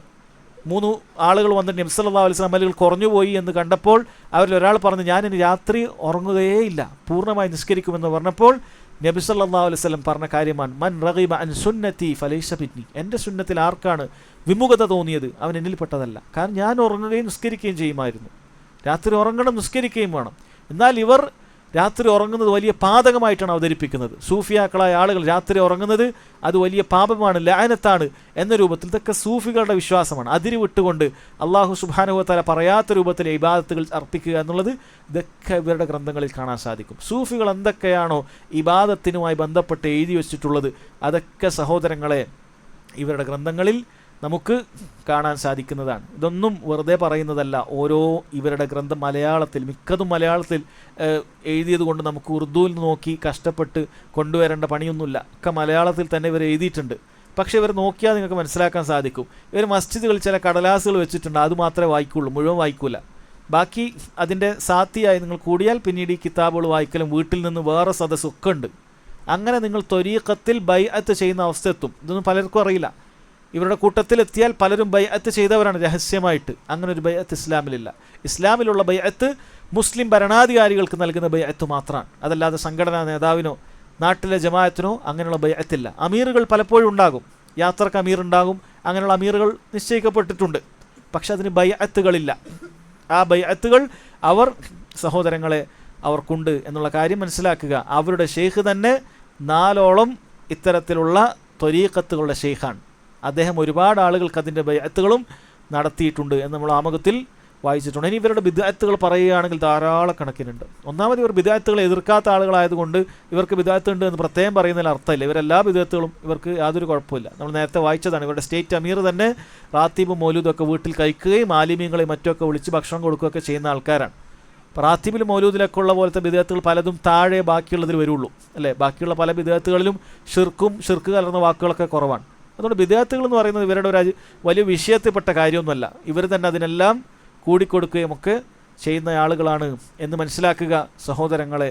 നമ്മൾ ഈ പറഞ്ഞ കാര്യം ആമുഖത്തിൽ പറഞ്ഞതുപോലെ നമ്മളെ സംബന്ധിച്ചിടത്തോളം നല്ലവരായ മുസ്ലിമീങ്ങളായ സഹോദരങ്ങൾ, ചെറുപ്പക്കാർ, യുവാക്കൾ ദീൻ അന്വേഷിച്ച് ദീൻ മനസ്സിലാക്കി ദീനിലേക്ക് മടങ്ങണമെന്ന് ആഗ്രഹിക്കുന്ന സമയത്ത് ഇത്തരം പിഴച്ച കക്ഷികളിലേക്ക് അവർ ഒരിക്കലും വീണുപോകാൻ പാടില്ല. പലരെയും ഖേദത്തോടെ നമുക്കങ്ങനെ കാണേണ്ടി വന്നിട്ടുണ്ട്. ജീവിതത്തിൻ്റെ ഒരു കാലഘട്ടങ്ങളിൽ ഒരുപാട് ഹറാമുകളിലും വൻപാപങ്ങളിലും ഒക്കെ ജീവിച്ചിട്ട് പിന്നീട് അവർ മാറിയെത്തിയത് ഇത്തരം കക്ഷികളിലേക്കാണ്. യഥാർത്ഥത്തിൽ മഅസിയത്തിൽ നിന്നും ബിദ്അത്തിലേക്ക് എത്തി എന്നല്ലാതെ യഥാർത്ഥ മാർഗത്തിൽ അപ്പോഴും എത്തിയിട്ടില്ല. കാര്യങ്ങൾ പറഞ്ഞു കൊടുക്കുമ്പോൾ കാര്യങ്ങൾ കേൾക്കാൻ കൂട്ടാക്കുകയില്ല. എനിക്കങ്ങനെ മനസ്സിൽ തോന്നുന്നുണ്ട്, ഇതാണ് ശരിയെന്ന് എനിക്ക് തോന്നുന്നു, ഇങ്ങനെ ബാലിശമായ കാര്യങ്ങൾ പറയുക എന്നല്ലാതെ ഇവരുടെ ഗ്രന്ഥങ്ങളിലുള്ള പിഴവുകൾ, തൗഹീദിലുള്ള പിഴവുകൾ, സുന്നത്തിലുള്ള പിഴവുകൾ, സലഫു സാലിഹ്യങ്ങളെ മൻഹജിൽ, സലഫി മൻഹജിൽ മുറുകെ പിടിക്കാത്തത്, അതിൻ്റെ പിഴവുകൾ പറഞ്ഞു കൊടുക്കുമ്പോൾ അവർക്ക് മനസ്സിലാക്കാൻ സാധിക്കുന്നില്ല. നമ്മളൊരിക്കലും തിരിച്ച് നിങ്ങൾ ഏതെങ്കിലുമൊക്കെ സംഘടനയിലോ ഗ്രൂപ്പിലോ ചേരണമെന്നല്ല പറയുന്നത്. സലഫി മൻഹജ് എന്ന് പറഞ്ഞാൽ ഏതെങ്കിലും സംഘടനക്കോ കക്ഷിക്കോ തീർപ്പ് എഴുതി കൊടുത്ത ഒരു കാര്യമേ അല്ല. മറിച്ച് ഖുർആനും സുന്നത്തും നിങ്ങൾ പഠിക്കുക. നബി സല്ലല്ലാഹു അലൈഹി വസല്ലം സഹാബത്തുകൾ വിശദീകരിച്ചതുപോലെ, മനസ്സിലാക്കിയതുപോലെ, താബിഈങ്ങൾ, മുൻഗാമികളായ പണ്ഡിതന്മാർ അത് വിശദീകരിച്ച് തന്നതുപോലെ അത് മനസ്സിലാക്കുക. ഇബാദത്തുകളുടെ വിഷയത്തിലാകട്ടെ, വിശ്വാസങ്ങളുടെ വിഷയത്തിലാകട്ടെ, എല്ലാം നിങ്ങൾ അങ്ങനെ പിൻപറ്റുക. നിങ്ങൾക്ക് യഥാർത്ഥ മാർഗത്തിൽപ്പെട്ട സിറാത്തുൽ മുസ്തഖീമിൽപ്പെട്ട അതിൻ്റെ ഒരു പേര് മാത്രമാണ് സലഫി എന്ന് പറയുന്നത്. അതല്ലാതെ നിങ്ങൾ സലഫിയാകുക എന്ന് പറഞ്ഞാൽ നിങ്ങൾ ഏതെങ്കിലും ഒരു കക്ഷിയിൽ ചേരുക ഒന്നൊന്നുമല്ല. നിങ്ങൾ സലഫിയാകുക എന്ന് പറഞ്ഞാൽ അതിൻ്റെ യഥാർത്ഥ അർത്ഥം നിങ്ങൾ നല്ല യഥാർത്ഥത്തിൽ മുസ്ലിം ആകുക, അതല്ലാതെ വേറെ അർത്ഥമില്ല. ഇസ്ലാം എന്ന് പറഞ്ഞാൽ അത് തന്നെയാണ് സലഫിയത്ത് എന്ന് പറയുന്നത്. ഇസ്ലാം വേറെ അതിലൊരു ഉപകക്ഷിയോ മുന്തിയ ജാതിയോ ഒന്നുമല്ല. ഇസ്ലാം യഥാർത്ഥ രൂപത്തിൽ നബി സല്ലല്ലാഹു അലൈഹി വസല്ലം പ്രബോധനം ചെയ്ത രൂപത്തിലേക്ക് മടങ്ങിച്ചെല്ലുക. അത് മടങ്ങിച്ചെല്ലാൻ നബി സല്ലല്ലാഹു അലൈഹി വസല്ലം സഹാബത്ത് കാണിച്ചെന്ന മാതൃക പിൻപറ്റിയാൽ മതി. കാരണം അവരെ അല്ലാഹു തആല പുകഴ്ത്തിയിട്ടുണ്ട്, അവരെ പിൻപറ്റാൻ പറഞ്ഞിട്ടുണ്ട്, അവർ വിശ്വസിച്ചതുപോലെ വിശ്വസിക്കാൻ പറഞ്ഞിട്ടുണ്ട്. അവരാണ് അല്ലാഹു തആല ഏറ്റവും നന്നായി ഭയപ്പെടുകയും മനസ്സിലാക്കുകയും ചെയ്തത്. അവരെ നമുക്ക് മാതൃകയായി നിശ്ചയിച്ചു തന്നിട്ടുണ്ട്. അതിലേക്ക് മടങ്ങുക എന്നത് മാത്രമാണ് ഉദ്ദേശിക്കുന്നത്. അതല്ലാതെ ചില ആളുകൾ തബ്ലീഗിൻ്റെ തിന്മ പറഞ്ഞു കൊടുക്കുമ്പോൾ നിങ്ങളത് ഇന്ന പ്രസ്ഥാനത്തിൽ തെറ്റുണ്ടല്ലോ. സഹോദര, തെറ്റുണ്ടാകാം. ഞങ്ങളൊരു പ്രസ്ഥാനത്തിലേക്കല്ല നിങ്ങളെ ക്ഷണിക്കുന്നത്. ആ പ്രസ്ഥാനത്തിൽ തെറ്റുണ്ടാകട്ടെ, അവർ ഇന്ന പരിപാടി നടത്തുന്നുണ്ട്, അതിൽ ഇന്ന തെറ്റുണ്ടല്ലോ, അതിൽ അങ്ങനെ തെറ്റുണ്ടല്ലോ, ഓരോ സ്ത്രീകൾക്ക് ഇങ്ങനെ ഹിജാബ് ഇല്ലല്ലോ, നമ്മളിങ്ങനെ ഉണ്ടല്ലോ, നമ്മളിങ്ങനെ നന്മ ഉണ്ടാവുമല്ലോ, ഇങ്ങനെ പലതും ഇങ്ങോട്ട് പറയുന്നത് കാണാം. സഹോദര, അതൊന്നും നിനക്ക് നാളെ അള്ളാഹുവിൻ്റെ അടുക്കൽ ഉപകരിക്കുകയില്ല. നിൻ്റെ തെറ്റുകൾ ഇന്നാൽ എന്നതാണെന്ന് മനസ്സിലാക്കിയോ അതിൽ ഉറച്ചു നിൽക്കാതെ തെറ്റ് തെറ്റാണെന്ന് മനസ്സിലാക്കിയാൽ ശരിയിലേക്ക് മടങ്ങുക. അതിനൊരു കുറച്ചിലും നിനക്ക് ആവശ്യമില്ല. ഞാൻ വർഷങ്ങൾ ഇതിൻ്റെ കൂടെ ഉണ്ടായി എന്നൊരു കുറച്ചിൽ നിങ്ങൾക്ക് ആവശ്യമില്ല. അങ്ങനെയുള്ള കുറച്ചിലുകൾ അത് നാളെ അള്ളാഹുവിൻ്റെ മുന്നിൽ അപമാനിതനാകുന്നതിനേക്കാളും നിസ്സാരമായ കാര്യമാണ് എന്ന് മാത്രം ഓർമ്മപ്പെടുത്തിക്കൊണ്ട് അവസാനിപ്പിക്കുകയാണ്. അള്ളാഹു സുബ്ഹാനഹു വ തആല നമ്മൾ ഈ പറഞ്ഞ കാര്യങ്ങളെല്ലാം സ്വീകരിക്കുകയും ഇതുകൊണ്ട് ധാരാളം ആളുകൾക്ക് ഉപകാരമുണ്ടാക്കുകയും ചെയ്യുമാറാകട്ടെ. اللهم ربنا تقبل منا إنك أنت السميع العليم وتب علينا إنك أنت التواب الرحيم. ربنا آتنا في الدنيا حسنة وفي الآخرة حسنة وقنا عذاب النار. والله تعالى أعلم. وصلى الله على نبينا محمد وعلى آله وصحبه وسلم. سبحانك اللهم وبحمدك أشهد أن لا إله إلا أنت أستغفرك وأتوب إليك.